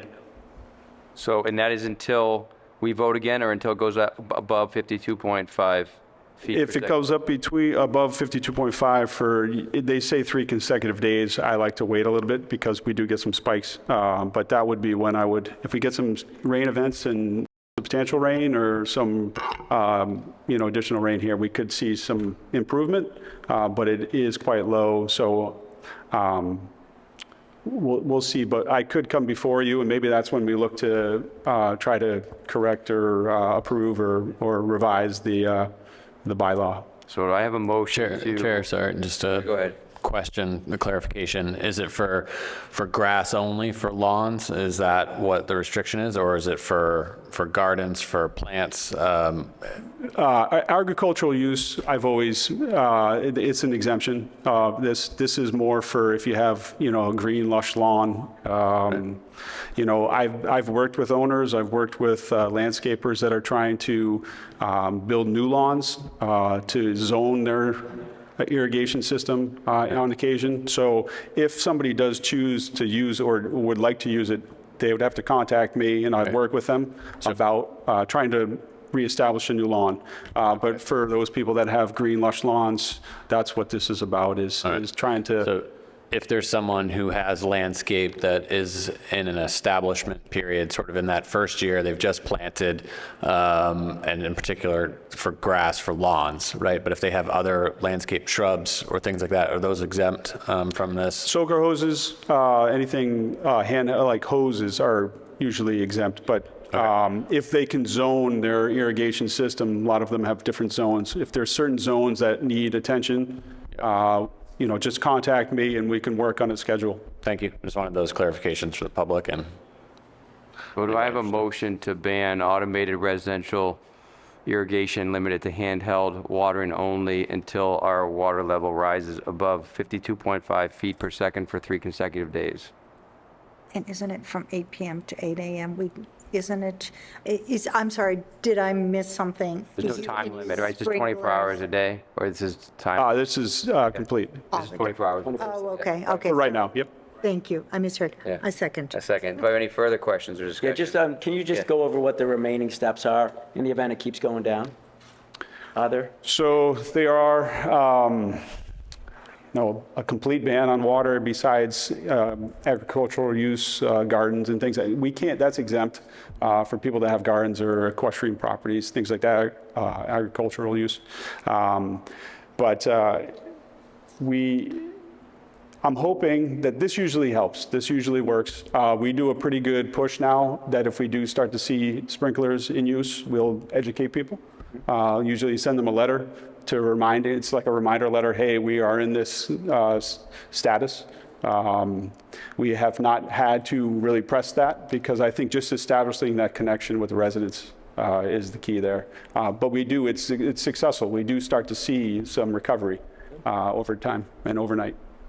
Okay, thank you. Yep. Other questions or comments? All those in favor, say aye. Aye. Opposed? Thank you. Okay, thank you, Tim. Thank you, Tim. Thank you, Tim. Thanks, Tim. Thank you. All right, we'll go back to the regular scheduled program. All right. Item number 1 is request to provide street number for a Harbor Light project on Esbury Street, discuss and vote. So Jill, you gave us I got to get to it, but our street numbering policy. And a map. The recommendation from the assessor's office is for you to number this will be for the Harbor Light project on Asbury Street that's known as Asbury Commons, to give that lot a number of 461 Asbury Street. When you look at the numbers across the street and kind of in sequence on the same side of the street, should we need a number, and the numbers directly across the street is 462, 470, 474, so 461 would be a good number there, and that would allow them to start to pull permits. They've come in and started to inquire about the next steps because they're ready to start construction. So just so I understand, so it starts at 461, and what are the, and each unit's going to have its own address, or it's going to be sub-numbered within the? Yeah. There'd be, 461 Asbury Street, unit, whatever the Okay, number is. all right, so they're only going to get one address. Property will get one address. Okay. And each individual residence will have a number of I understand enough, I've been a select board for 8 years, I don't not remember that was the requirement of the select board to, but it is our responsibility Yeah, to, you get one other since I've been here, come up backing up over Berrywood Lane or something over on that side of town. Somebody's building a new single-family house on a piece of property, we had to give it a street number, so that was 3 years ago now. Okay. And the 461 was the assessor's recommendation, and also the project owners agreed to that number? They're not looking for something else for their marketing material that made more sense? Okay, they like the 461? They Okay. didn't express, They desire. preference, just street number. Okay, all right, so there's no more Was there any coordination required with fire department or first responders, and has that occurred, or? The number was run by the fire department to the Okay. safety, and their typical answer is always, kind of stay in order. So Yeah. if you look at where we are, sitting across the street and in sequence from what the other Asbury Street address numbers are, that number 461 makes sense. Okay. odd numbers on the right side of the street, even numbers on the other side of the street, so seems to make sense. All right. Okay, so I'll make a motion. Please. Okay, so I move that we assign the lot that will be Asbury Commons on Asbury Street as number 461 Asbury Street. Do I have a second? Second. Any further discussions or questions or comments? All right, all those in favor say aye. Aye. All right, we have a request for a former resident to purchase a cemetery plot near his family. We've talked about these before, that people who have, you're as a resident, you can purchase a plot. If you're not a resident, you can't, but we have in my 8 years always granted previous residents the ability to buy a plot. Just because they didn't buy it when they were here doesn't mean they shouldn't be able to buy it, especially when they have such a long history in town. So I'm sure you've all read the letter. The only question I had, Joe, and I forget, was it for two? Single spot. Yeah, two, which is what we were fine with too previously. One person? It's two. It's just one person, it's one Oh, spot. one, One okay. spot. So the gentleman that's seeking this is looking for the spot next to his parents. Right. He was born and raised in town, graduated schools, went away, joined the Air Force, served admirably. He's retired in Deering, New Hampshire, but he does visit his parents' lots, and I confirmed with she and the cemetery partners, it was a single lot, so Yeah. it's not like he's going to bury 18 other people. And that's what the problem we've had before, is that sort of debate, but this seems very clean. So Absolutely. anybody have any other questions or comments? I have a motion then. I move that we approve Thomas Walter's cemetery plot. Second? Any other discussion, question, comments? No. Thank you for your service. Aye. Aye. And what I'll say is, residents should know that much easier process. Yeah. To plan ahead and purchase it while you're a resident. You have to come in front of us and have us debate this. We don't never like debating this because that's always a tough time in life, so. That is good announcement there, yes. Disposition of surplus equipment, second reading, discuss and vote. So Joe, I don't think I was here for the first reading, so I don't know if some. Typically, we call it first reading, but nobody really read it. Oh, yeah, let's keep it going. But it's there in your file. It's at 5 a.m. And just to remind you that this was initiated because we have several surplus items with the DPW department. We need a policy to be able to dispose of them in compliance with the state law. There's enough. Public Works Director Olson is still here. He could address that for you. He did send me a list, but I did not include it back accidentally. I can call it up while he speaks to you if you'd like. And we're looking for a vote of the board that he can go on through these process, these items. And this policy came from, who wrote the policy? I was not here, but KP Law. So this is one of the standards they use? Yep. And Tim, you've read it, you agree with it? Yes, I worked with Matt Fair on that, with KP Law. Okay. Okay, here, I've got it. Yep, those are the ones. Any other pitfalls we should be aware of on something like this? I mean, it seems like we do it every once in a while, we vote on something, but what are the worst case scenarios we should be looking for? I don't know. You just need a policy, but it's not like there's anything at risk, right? No. No, I mean, it just, if we don't dispose of it, it just sits in our lot, luckily, us and getting rusty. Just for your information, the piece of equipment we're looking to surplus right now, our 2013 International 7300 cab and chassis, no sander. A 2013 two of those, I won't read it twice. A 2012 GMC 3500 single rear wheel dump truck. 2016 Chevy Silverado 3500 pickup truck with a plow. A 2006 Holder, Tim can explain what that is, but it has a plow, snow blower, brush cutter, and 1995 Bombardier sidewalk plow. You can look at the ages of these. This equipment was all well past its useful life. We were not able to sell them back as parts of trade-ins. They didn't have enough value for us in that regard.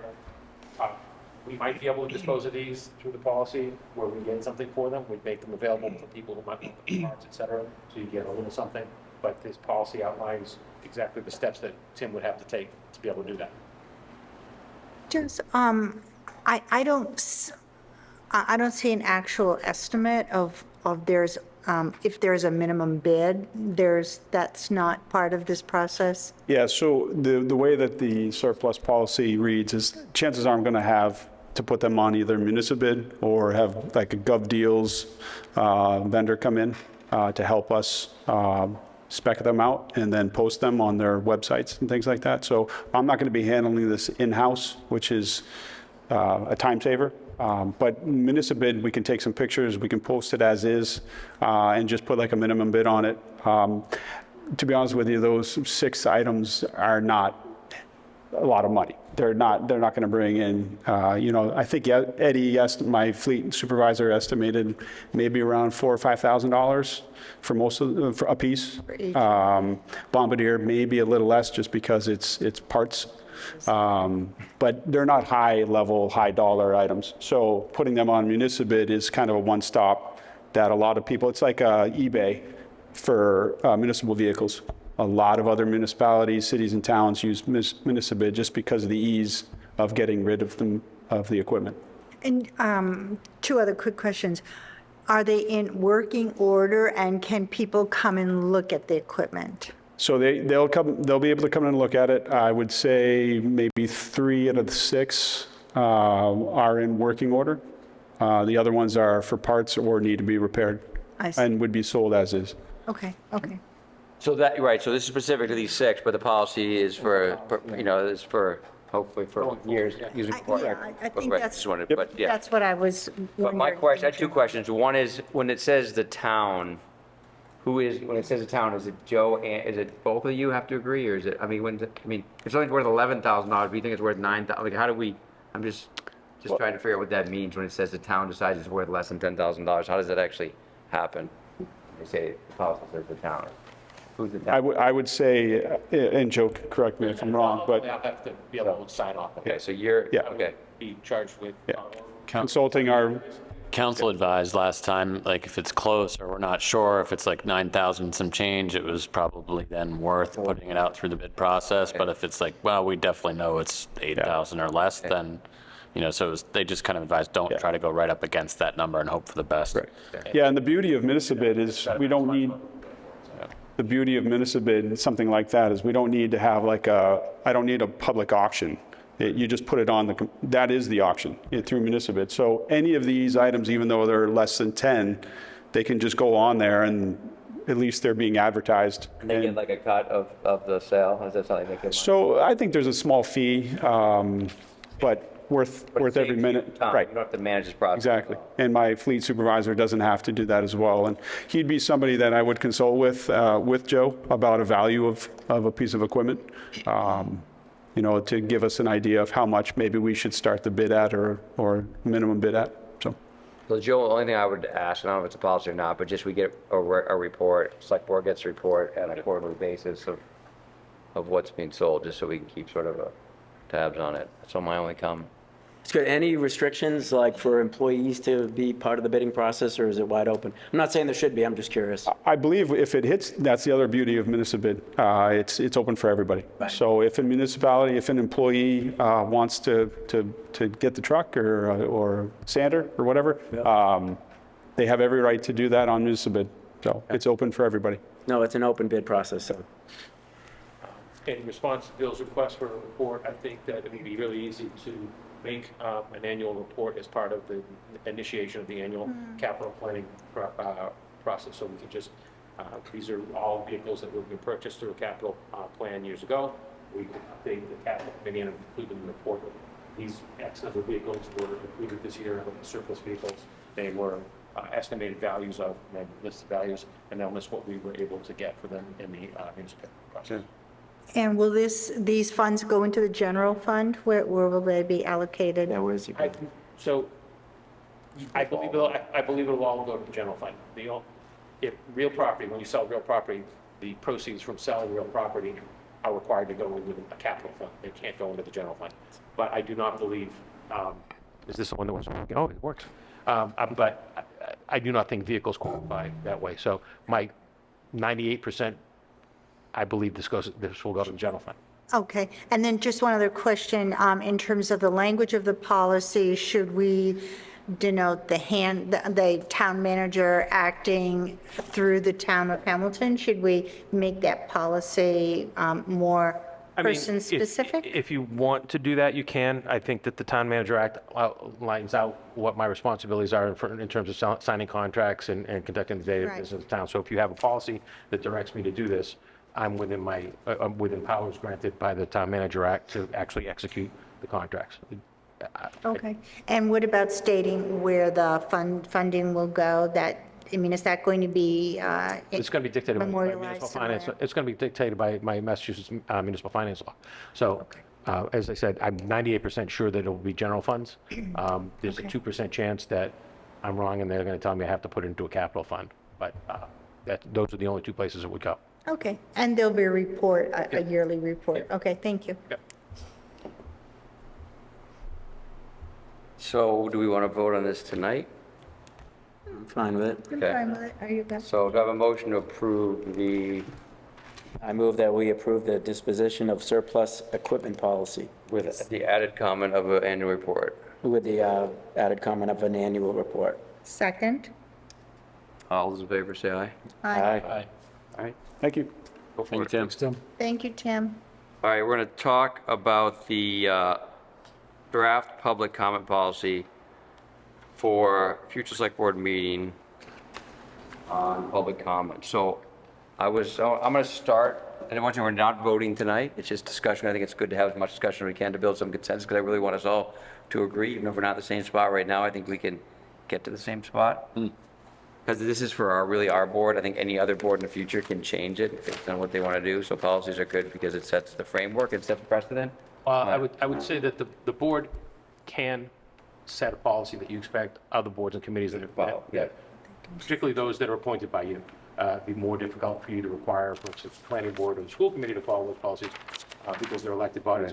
But any board that's appointed by the select board, you could, definitely suggest that they follow a same or similar policy as to whatever you develop. Right, and it's, when I say the select boards, future select boards, right, sorry, I meant future select boards, right? So number one, I'll start with saying, like, this is not my policy. I'm the chair only for a year. I've been the chair previously. Somebody else would be the chair next year, so this is not a, as comments were made today, this is not a Bill Olson policy, this is a select board policy. And I'll say a couple comments about what I'm struggling with, right? So, once again, just to go on the record, right, I have no issue with contentious comments. I don't think I've ever said that I don't want to have public comment because they get contentious. And if I did, let me correct comment for the public, is that what has been said previously, that when we have contentious discussions, they may get, the comments may go on and on and on, and we lose control of the meeting. I don't care if it's contentious, but it's how do you set parameters so you can still control the meeting. Contention is opinion. Some people may think it's going to, some people not. So I don't worry about opinion, but I worry about controlling a meeting. Number two is this is not retaliation for anything. I've been on the board for 8 years. We've had a policy. We asked our council to respond to a complaint. Our council, on recommendation by any of us, said, now that we're looking at your public comment policy, it's an outlier. Nobody else does it. We don't recommend it. We represent lots of communities in town. We know you guys do it, but this is our set recommendation as your council to do this policy. So they came up with it sort of separate from us, right? So then we have to decide, okay, do we listen to our town council, or do we do our own thing, or do we meet somewhere in the middle, right? So I think that's what we have to decide, is that's the first thing we have to decide, like, from my point of view, do we follow town council, do we do what we're doing or something? I kind of think probably we can do something in the middle, and make it better and make it more productive. But I'm in favor of public comment. I just think that we, by direction of town council, we need to make it a little bit more finite and descriptive on what we do. So I'm not opposed to having it sort of be at points through the meeting, but then I just don't know how you, once again, once you have a policy, you can't have a bunch of exemptions to that policy. So I want it to be simple but consistent. So I know I've kind of talked to a few of you on it, and that's what I'm trying to do, how to make it consistent and simple without being a bunch of if-thens. Well, if there's more than 10 people want to speak, and if there's more than 20 things on the item, like, we don't want to have that. So it's how do we keep it simple? And I guess the last thing I will say is, if I had to play devil's advocate, and we'll go down the row here, but if I had to play devil's advocate and say, it's not a good idea, it is a good idea to have it at the beginning of the meeting, because it puts it all together in one spot and everybody knows when they're speaking and what they're speaking to. And people say, well, it's not fair, we can't speak during the item. I would say, the devil advocate, that we never vote the first time, right? So if you speak at a meeting, right, or don't get a chance to speak at the meeting, you're always gonna get the chance to speak at the beginning of the next meeting before we even have the vote, right? We very rarely ever put something on the agenda and then vote on it before someone has a chance to make a public comment. So I sort of don't necessarily think that just because you can't make a meeting comment at the time we're talking about doesn't give you the opportunity to talk about it at the next meeting before we actually vote on it. So you still have that opportunity as a public comment to make the comment before it gets voted on. There are also lots of other avenues to communicate with the select board besides the meeting, right? So that's not the only opportunity you have to voice your opinion. Those are kind of things I'm thinking about and struggling with, but I do like public comment. I do not mind it being throughout the meeting. I just want to find a way to make it a little bit more succinct than we have right now. I know our council wants to have it at the beginning of the meeting. I know that's what most communities do. But I want to go with the will of the board and get everybody's opinion. But I think it's really the only thing we're debating about. I don't think we're debating about the timing and the length and the people. I think we're really debating about whether we do it all up front or whether we sprinkle it through the meeting. That's my opinion, but. Yeah, but it all leans into time, though, right? Because we have to manage a meeting, right? And I think often when you get public comment, as good as it is, and as much as I appreciate it, it extends the meeting and brings it into later hours, and later hours don't necessarily mean for better decisions. So I've been pretty clear from the beginning that I value the upfront, with the time management on it, but I also like a spot at the end of each topic before I vote on something, because often I hear something I didn't know, or there's a correction on something that was said. And that's kind of what I said at the last meeting when we went over at the last meeting. The challenge becomes, managing that. And then sometimes it becomes more than just, I'm going to add information so that you make an informed vote to the select board. It becomes debate of a topic, and that extends in, and then we hear things multiple times. So if there was a way to manage that where it's a shorter period of time, and nothing to be repeated, I would be a fan of that. But I have struggled as I look into it since now and then of a way to control that. I did reach out to the school board. I got their policy. It's a good policy except for the piece where it says you have to write up front, which I don't think they follow anyway. If you want to What's that piece? They have to, you have to actually sign up? Yeah, you sign up front. I want to make a Okay. public comment during Gotcha. this, and you talk about what you're going to Right. do. Now, but everyone, everywhere I've looked, it's mostly up front, right? And I do, appreciate the fact that we shouldn't vote for the first time on any topic. So there is another opportunity to come back and make corrections. And there's also opportunities, clearly, if you want to, write a letter. We got a nice letter from folks on the dispatch, something long. We read those and we incorporate that into any of our discussions. So we do have multiple avenues and ways to reach to us. If we could get away to leave a spot where it could be quick at each one, preferred path. But I struggle finding that. Absent that, then maybe upfront, following the guidance of our legal counsel, and by example of most public boards out there, that seems to be the preferred path, across the state. No, I think we kind of aligned in our comments. We did. Rosemary? I am very much in favor of continuous comments throughout the meeting during each topic, as we have done. I think that really helps residents, citizens to feel a sense of engagement with their government. I think that's really important.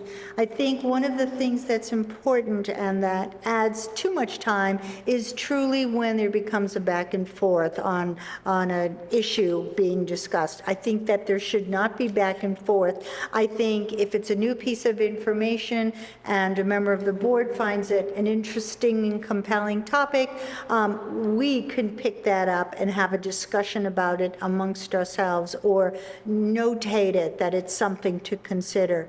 So that's where I would draw the line, is not having back and forth. I think that does add a lot of time, which I think can get very tiresome at the end of a long day. So that's my comment.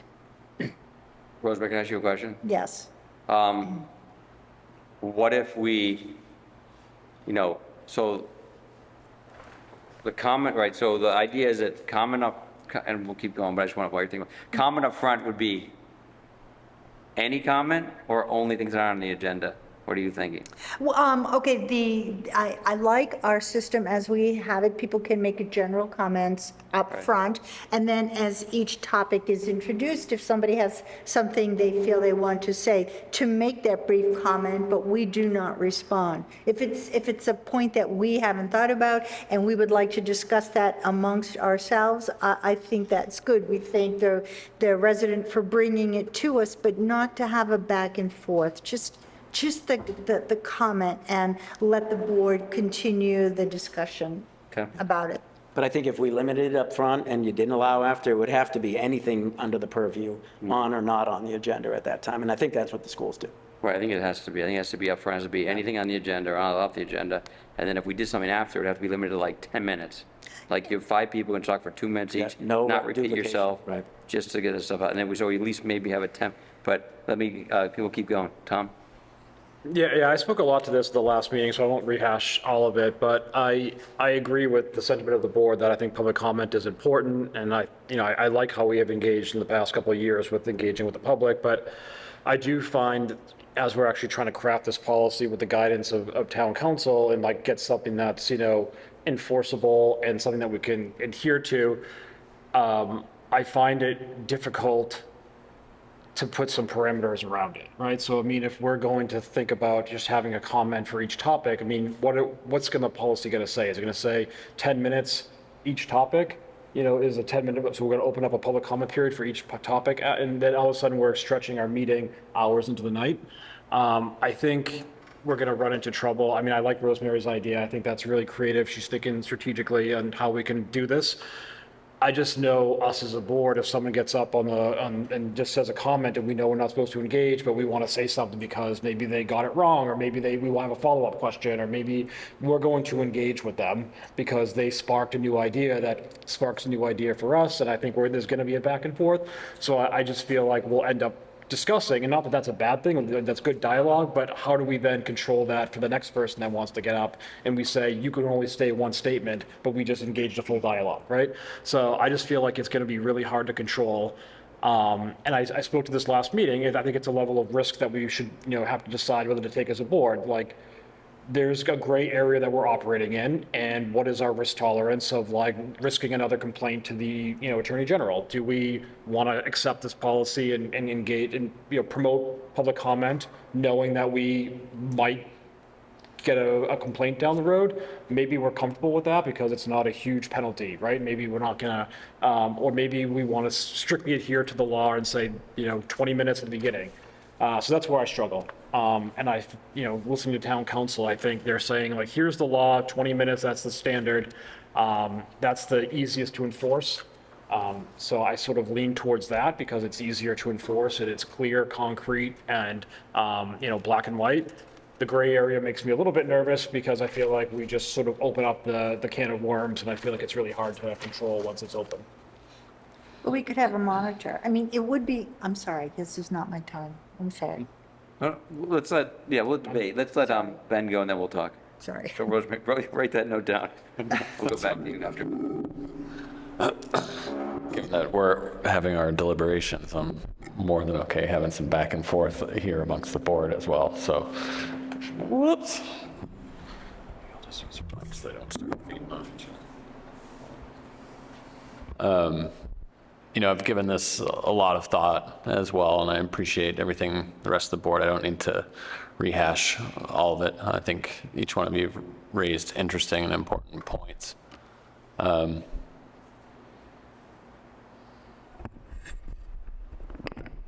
think where, the analogy I keep using is wanting to keep us off of trying to walk a tightrope.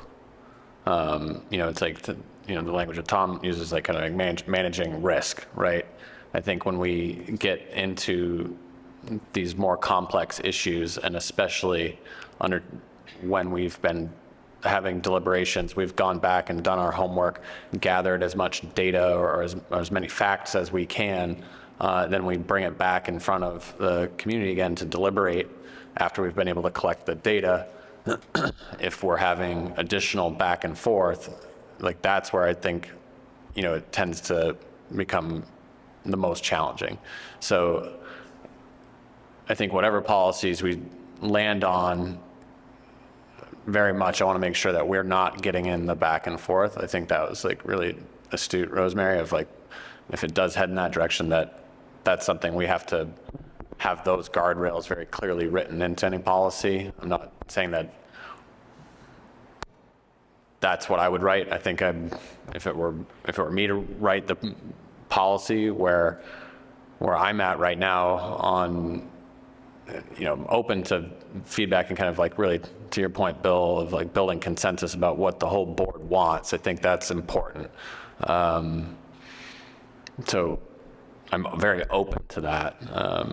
I think where I'm challenged trying to help us as a board when we're having our deliberations, and when we have there's like 3 people here, 4 people here tonight, but when the room is full and there's a lot of loud voices and we're trying to remember all of the facts and all of the data that we've been processing in the background for months, and now there's a lot of like new and loud, like and appropriately sometimes like emotional voices because of the amount of impact, but we've done our due diligence over months or quarters, or sometimes you all for years. It becomes really challenging, I think, to continue to hold things in perspective when emotions are that high. And the challenge that we're discussing here is how do we have a policy that's very, very clear, very transparent, and very consistent, so that people understand kind of the rules and norms that the current makeup of this board is trying to operate under, where, you know, if something's been going on for, you know, months, quarters, or years, a lot of times there are not a lot of options left on the table either. So it's really kind of like yes or no. Do we go forward or do we go back in time 18 months, where a lot of the options that people feel very passionately about and they'd like us to be investigating further, we'd have to start over. And I think that's one of the biggest challenges, is that we want to have input. We want to hear from the community, and it's like sometimes our hands are even tied because we're choosing from, do we progress or do we go back to the beginning? And that is sometimes lost if you're coming into the process at the very end and you feel like, why aren't they listening to me? You know, like, and it's sort of like, well, we want to hear you, like your voice does matter, like your ideas matter. The challenge is like now we're at a place on this particular program or project where we don't have that option. It's go back to the drawing board or continue to make progress. And so I feel I don't want to give people, you know, false hope after all of like the due diligence on something has been done, when we're really deliberating, you know, is this, are we ready to make this big commitment? Because those are the types of things that really, I think, challenge us, is like when we're getting down to those last 2 or 3 meetings before we make a big decision, but in reality, we're voting yes or no a lot of times, or go back to the drawing board because so much planning has gone into getting us that far. And it's a delicate balance. I think if there's a proposal to keep the like comments like going during specific agenda items, I'm open to that. I think I'll just speak for myself, where it starts to become counterproductive is on nights where we're trying to have our final deliberation as a board, conduct our business, and make a vote based on all of the data and information and facts that we've been diligently collecting in the background. And we're having that vote that night after many months and many meetings. I don't feel like the additional public comment at the 11th hour is helpful to us, and I don't think it's helpful for the community either. Do you mind if I make a comment? The board can make edits and amendments, revisions to the policy that was put forward by town council. Town council did draft the policies in front of you. It was not drafted by myself or by the chair or any other member of the select board. The one thing that I'd like everybody to keep in mind, though, is that if you open it up at the end of at the end of agenda items to have public comment, calling it public comment necessitates that whatever they want to say, whether it's about that topic or not, they have their 2 minutes or whatever time frame you put on it. So if you say on the agenda, at the end of this agenda item, we're going to allow 10 minutes total of public comment, no speaker can speak for more than 2 minutes. Well, 2 or 3 speakers can get up and speak about something else totally unrelated and take up that time. And now you've not got anywhere more towards your goal of getting more input. I think that people look at the public comment and think that that's a great way to get input to the board, and it is, it can be, but it's certainly not the only way that the board receives input and information. You all live in town, you're all active in town, some of you go to the train station, you all shop in town, you are youth events, school events. I know from just living in Swampscott, and I'm not even active in the town of Swampscott, people come up and ask me questions because they know I'm a town manager in another town. So I'm sure if I'm being approached in Swampscott and asked questions, I'm sure you are all the time being approached, asked, and having their opinions shared with you. Yeah. Public comment can be very difficult. I want you to just be mindful of what you're doing. You've got a great conversation going here. I am not trying to lead you one way or the other. I'm just trying to make sure that you're aware. Public comment is public comment. There are no substantive parameters you can put on it. You can only limit time. So if you limit time, there can be, and I've seen it happen in other communities, not here, there can be opportunities to misuse that time component so that you don't actually get what you're looking for out of it anyway. Well, we've always had public comment, and when it is on a particular issue, I've not known people in general to stray from that issue. You're right. I think because we have the the public comment at the beginning for things not on the agenda, and that's stipulated in the way And that wasn't so much a policy as just past practice. There Right. wasn't anything written down. There was no policy Right. that guided it. The boards have been Right. doing that for decades. I would, Right, I mean, I would say, though, I think the current political climate, not just here in Hamilton, but everywhere, is so much more polarized than it's ever been at any time in the past, that people are looking for opportunities to come and speak to the government, and we need to provide them those opportunities, whether you all decide that it's at your meetings or you want to do, we talked, I think, a little bit, Bill, you weren't here, we talked about the idea of having, kind of quarterly community forums where people could come in and share ideas, and board members could be present, and we could take, or without the board, staff could be present to take people's inputs on those, on various things, and bring that all back to you, compile it and bring it back to you as well. Nobody's saying that they don't want to engage with the public and look for new ways to offer that. We just want to, you've all hit the other points about the So conversation. Rosemary, you were going to comment in before when Tom was talking. Yeah, I'm sorry, I interrupted.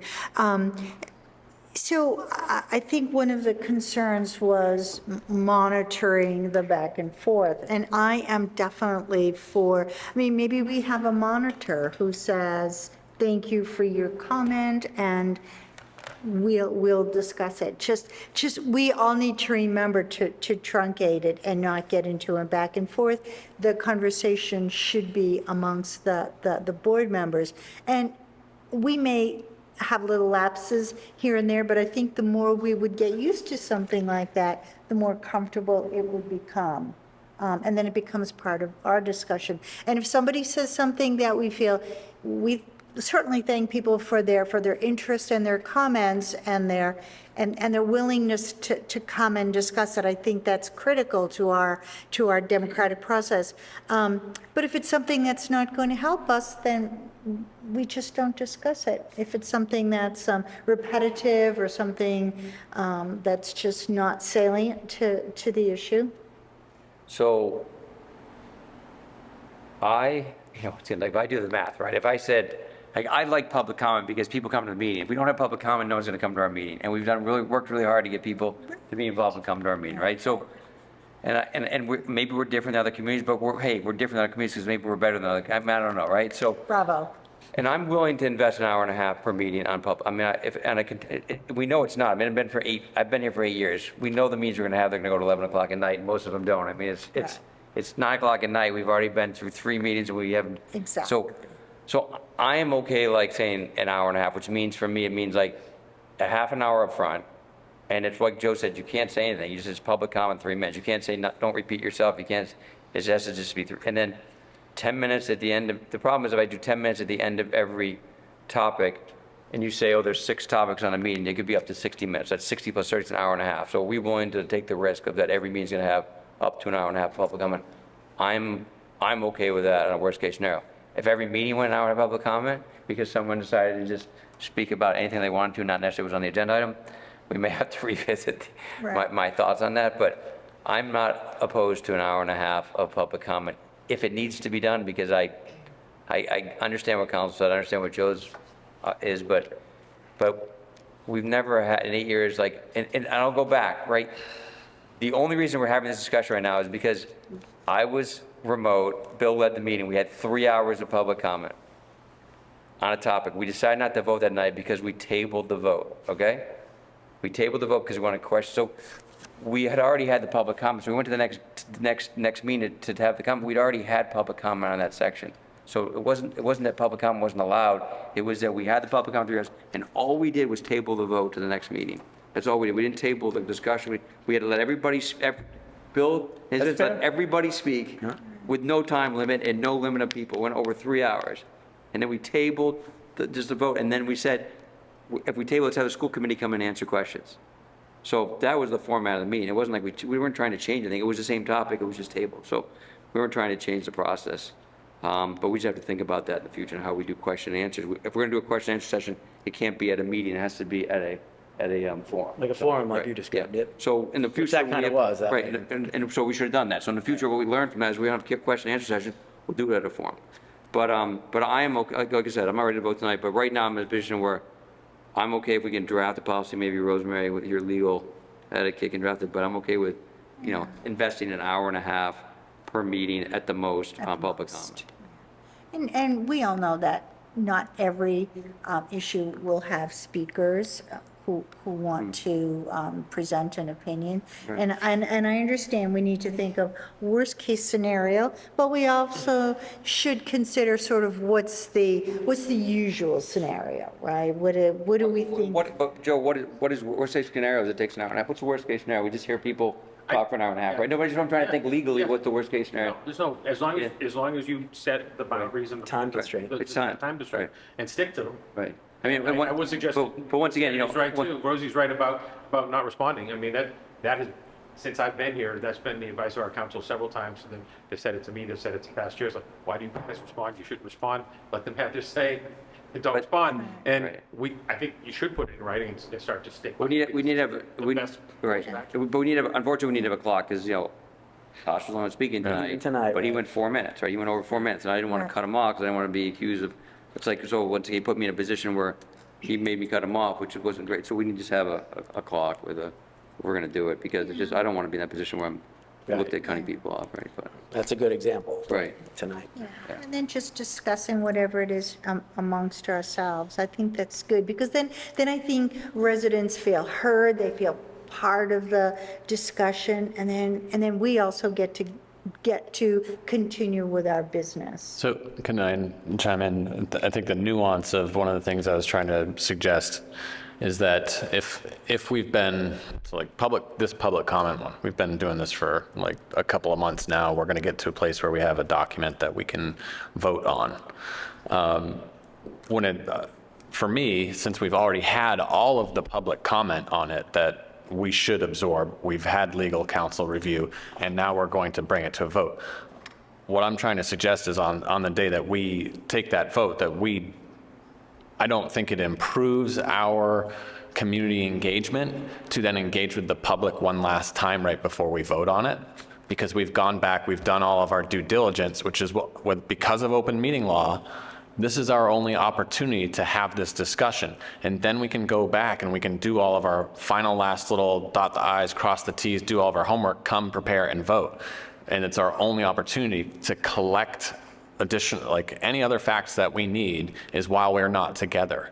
And I feel like it sets the public up though with an expectation of I'm going to get to comment on it, they're going to hear me, and then it's going to change their vote. But we've just created a situation where we are very likely not going to change our vote based on the last thing that we hear from somebody from the public, but we're creating that expectation.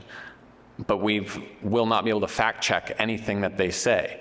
So if they say a bunch of things that are factually inaccurate or are misinformation or are just completely outlandish numbers or dollars or things and we can't correct it, we've just created a situation where if there's a big room where everyone's like, well, so-and-so just said it's, you know, it's going to cost $100 gazillion, right? And it's like, no, we already went through this, you know, last time, but we can't engage, you know, unless we're just like there with our fact sheet.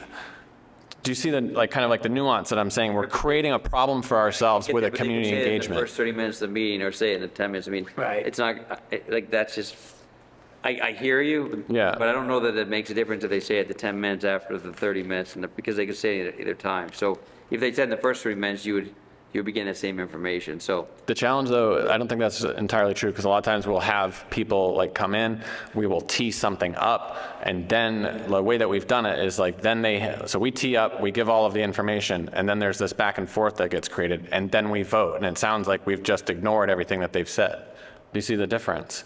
Versus them having an opportunity to speak at the beginning, us like kind of saying, here's the presentation, you know, if it comes from FinCom or if it comes from somebody else, and here's all of the facts, and we've done all of our homework and diligence, and then we deliberate and vote.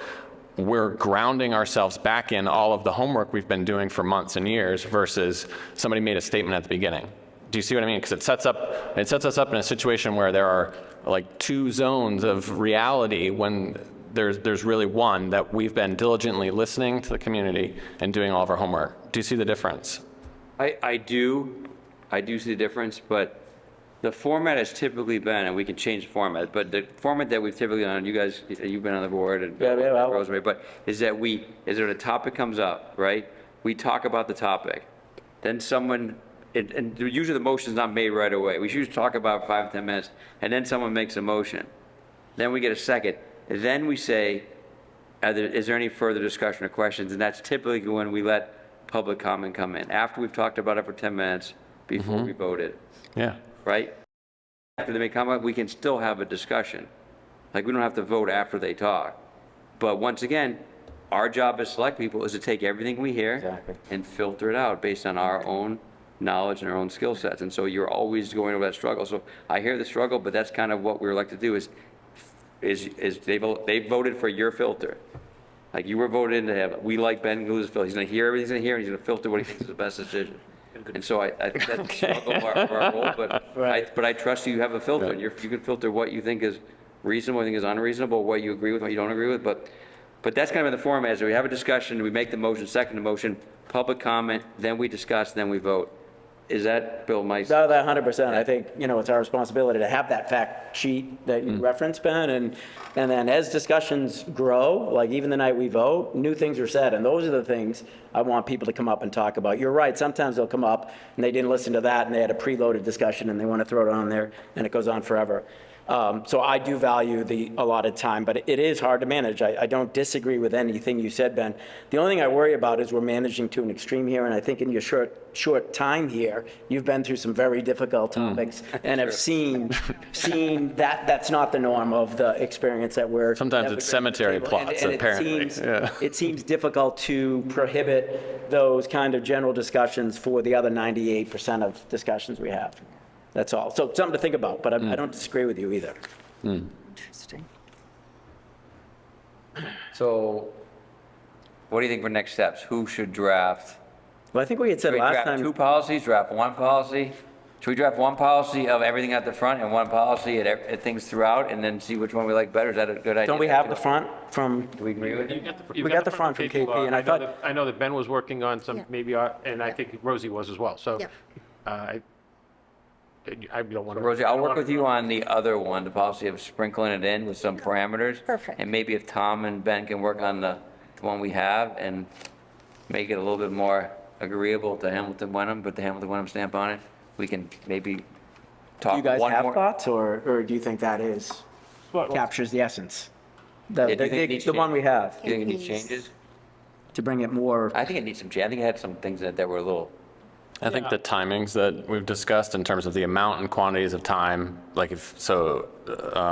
Bill, if Olson and Rosemary, if you guys adjust what they put together based on the times and quantities and when it occurs, like how it gets slotted in to the agenda items, just to make that refinement, and we Yeah, can and take a keep that pass as a at the. separate version. I think that's the essence of what we're trying to do. what I'm thinking is that if next week we talk about the 2, I think we're between really 2 versions, right? All up front or sprinkled between, what that looks like legally as a policy, and then maybe the time after that we vote.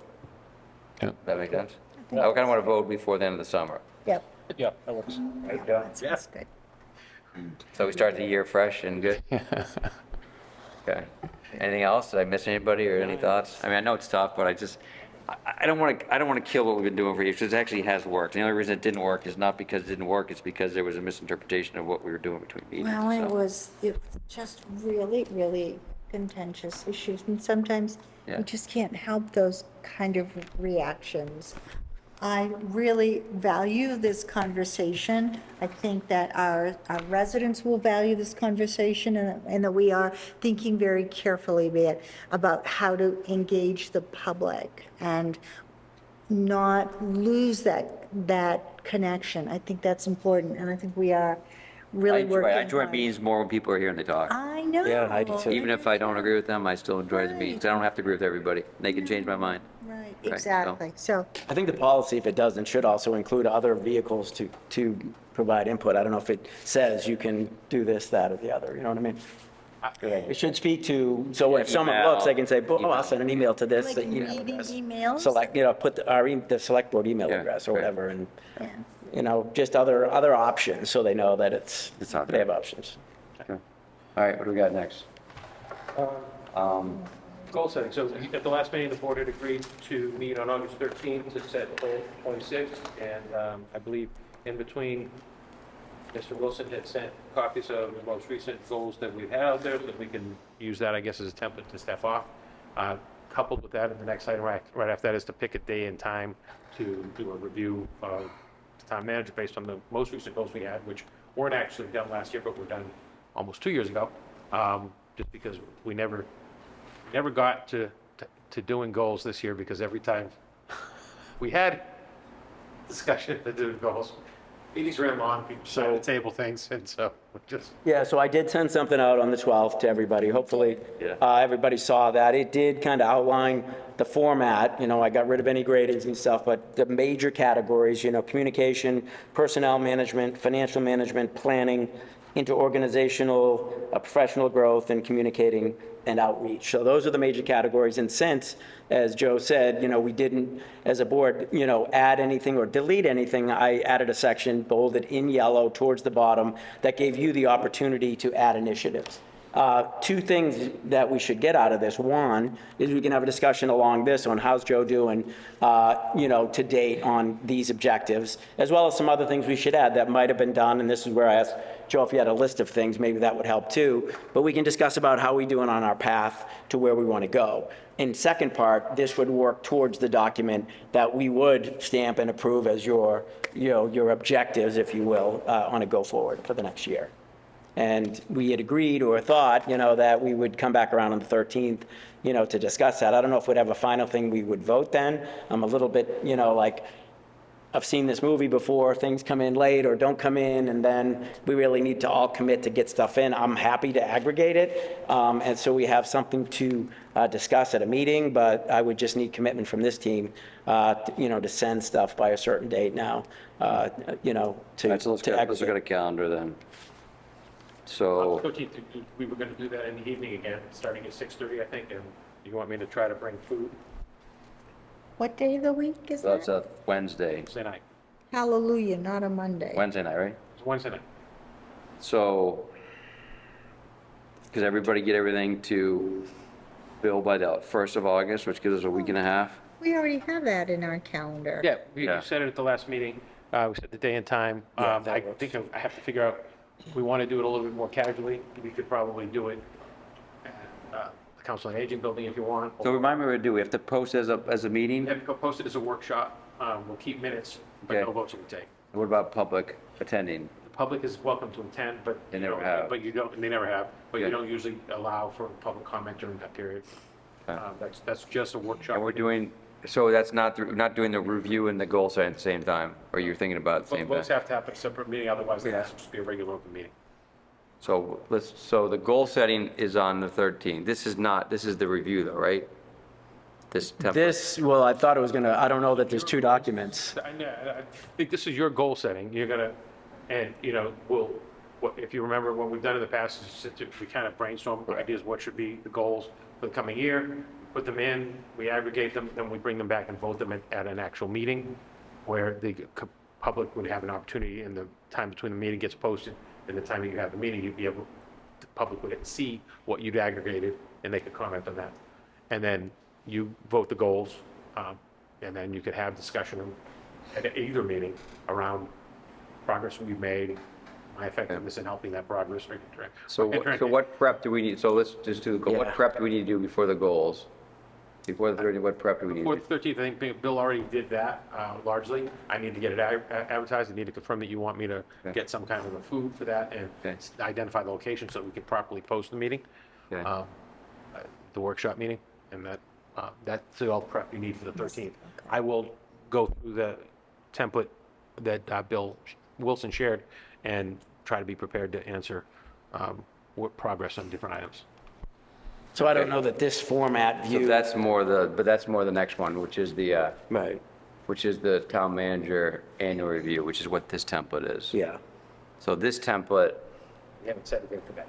I haven't set a date yet for that, but it kind of is hand in hand, because I think if we do the review, we're gonna have a better handle of goals for next year. So I almost say, like, this needs to be done, like, fill this out before, like, by August 1st, Yeah, because that way we could close some of the things out and decide and have a discussion on what carries forward or what might So get it's a week and a half from deprioritized. today. Is that reasonable? If you, it's only it's what, a 4 or 5 page document, Bill? Yeah. Yeah. 5H1, okay. Yeah. Send it to Bill by August 1st, okay? And what I mean, time, comments are good. It's not a great doc for comments, but I think those are helpful. Is this, you have an Excel, right? Yeah, it's in Excel. This picture doesn't do it justice, but it's in Excel, so you can free-form some stuff. Even if you want to go below it or in the email, I can grab it from there, anywhere. If you have a comment and you want to elaborate on anything you've said around the goals. Is that clear? I don't want to walk away unclear. No, I'm clear. Okay. Two different things, but they kind of are. They go hand in hand. Because it's hard to set goals for next year unless we know how we did on his goals over the past year. Okay. So by August 1st, you're going to submit everything to Bill. That gives him a week and a half to aggregate it before the 13th. and what time did we decide? I thought, I have 5 in my calendar. We had 5? Oh, Oh, no, alert, one day before at 5, I'm sorry. Where's there a good, I want it to be kind of a good informal like setting, like where we're not just like, we're sitting more like in. COA. We could do COA, or I could ask if the community house has. Well, is it going to be on Zoom? We'll Zoom. It won't be like a hybrid meeting. You'll all be there, I'll be there, but we can use the Zoom to kind of capture. It's just the COA is comfortable. All right, let's do that. I would go for that. Cool. Listen to me. Do we want to break bread? I think Joe was Yeah, asking get some, too. Do we want to bring some food in. Yeah, pizzas? bring and- food in, yeah. Yeah, and Did there's, pizzas last time, one time before that, we did Asian food. I know it's a few weeks away, your mood may change between now and then, but what do you want me to I think lean? pizzas are easy. chicken Caesar salad. Pizza and salad pizza. Oh, I want to just do like a 15 walnut menu and just it's next door. They have good nachos. You can either do sushi or pizza or they have everything. So why don't we just send Joe a takeout and we can just all get 6 meals from And 15 walnut and it's right next door. and a margarita. And we keep the local business. I won't ask what's in your Yeti, but I'm not providing any out. I only have water. All right, so that kind of captures those two topics. And- Sorry, go ahead. I'm sorry, and the time again, what time? I had time? my I notes mean- from last meeting at 6:30, but Okay, I had 6, so 6:30 is fine. 6:30, yeah. That's for 6:30 is good. that work for everybody. Okay. On the 13th. Cell phone tower updates. Wednesday, So the the last 13th. meeting, the board kind of, Bill took the board through some of where we were at, both in terms of the most recent offer from Tower Alliance and a broker that he had introduced us to. Essentially, the broker was going to try to beat whatever price that we got or take it to the market and get a better price. The board had opted to ask me to reach out to Tower Alliance, offer to take their previous offer at $675 for a 30-year term. I did that. They have not responded at all. I really get it. Thanks for the heads up. Let me know. I will get back to you.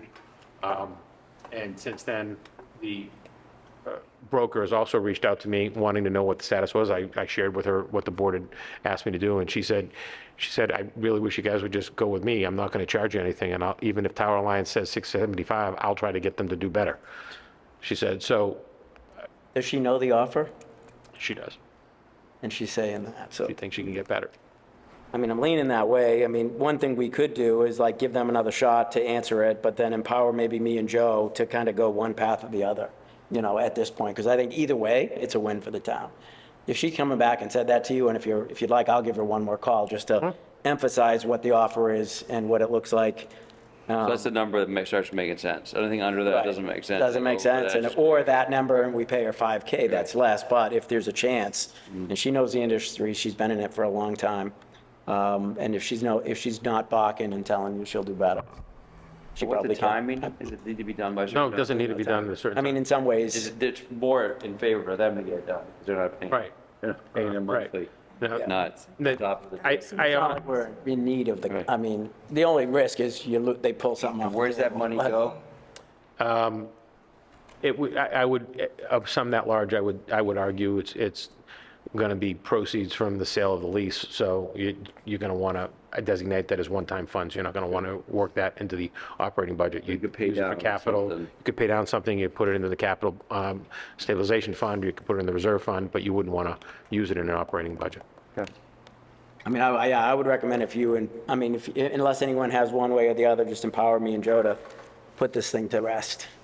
Because I think either way, it's a win. Yeah, I don't think we need to vote on it, but yeah, you have the knowledge of this thing, work out a deal and bring it back to us and we'll vote on it per your recommendation. Okay. But you have my freedom to negotiate Okay. and bring it back to us, All but. right, we'll put this to rest. Yeah. I'm going to call Lisa as well, Joe, and maybe give Tower Alliance one more shot. Okay.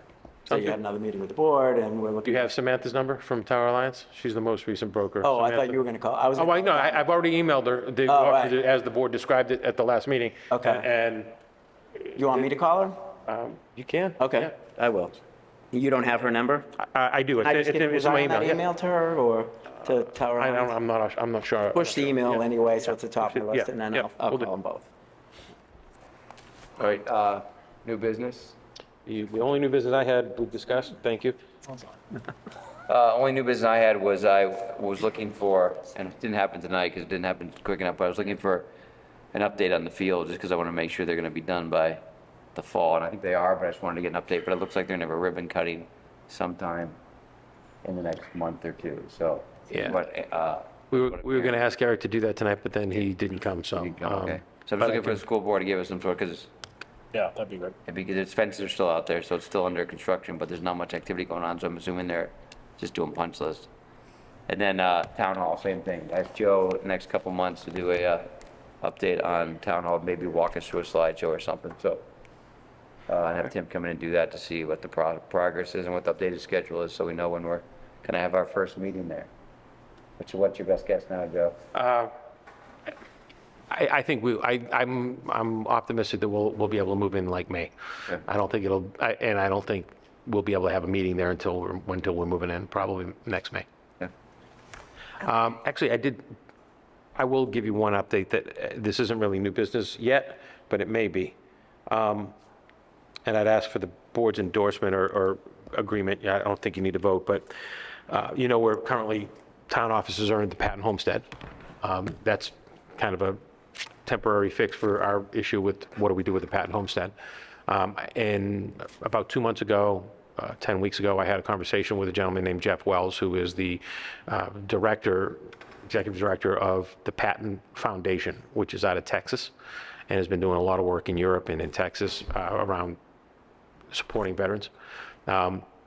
They're linked with Helen Patton and the family, and they're interested in working out some kind of a deal where they can acquire either the use of or potentially the property itself, just the buildings, to be able to continue and expand their mission to work with veterans, which is really good for us because that's really what the Patton Homestead, Friends of Patton Homestead, the Patton Homestead Inc. folks wanted that property to be used for anyway.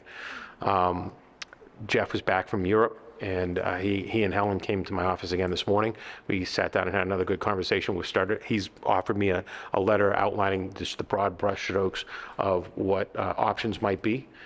They're also finalizing a deal to take control, or take ownership, I should say, of the Patton Archives collection from the Wenham Museum, which is trying to divest of it. So that's all good. It stays together potentially. So I wanted you to be aware of that. What I'd like is to put together the task force that we have, reconstitute the task force that we had prior to us moving town offices into the Patton Homestead. We had a representative of the Select Board, a representative of the FinCom, Patton Homestead Inc., the DPW director, and the finance director, kind of as a task force to come up with options on what to do with that. I'd like to reconstitute that task force with new members and have that group help me meet with Jeff Wells and his group as we work out a timeline to maybe have a recommendation for next annual town meeting in April. Would this be a lease or a sale? Both options are listed as potential. If it was a sale, we'd try to restrict it to, as I said, the three main buildings in 4.5, 5 acres, maintain the rest of the grounds in town ownership. They've also expressed interest in a long-term lease that would give them the opportunity to manage the site. My concern with a lease is that if the town maintains ownership, they still have to follow the same public procurement laws to do work on the homestead, and that makes it more expensive for them. A sale would allow them to make the necessary improvements and upgrades just using the market and taking advantage of whatever contacts they have. So there's pluses and minuses to both sides. They may also not be in a position to make an offer for the whole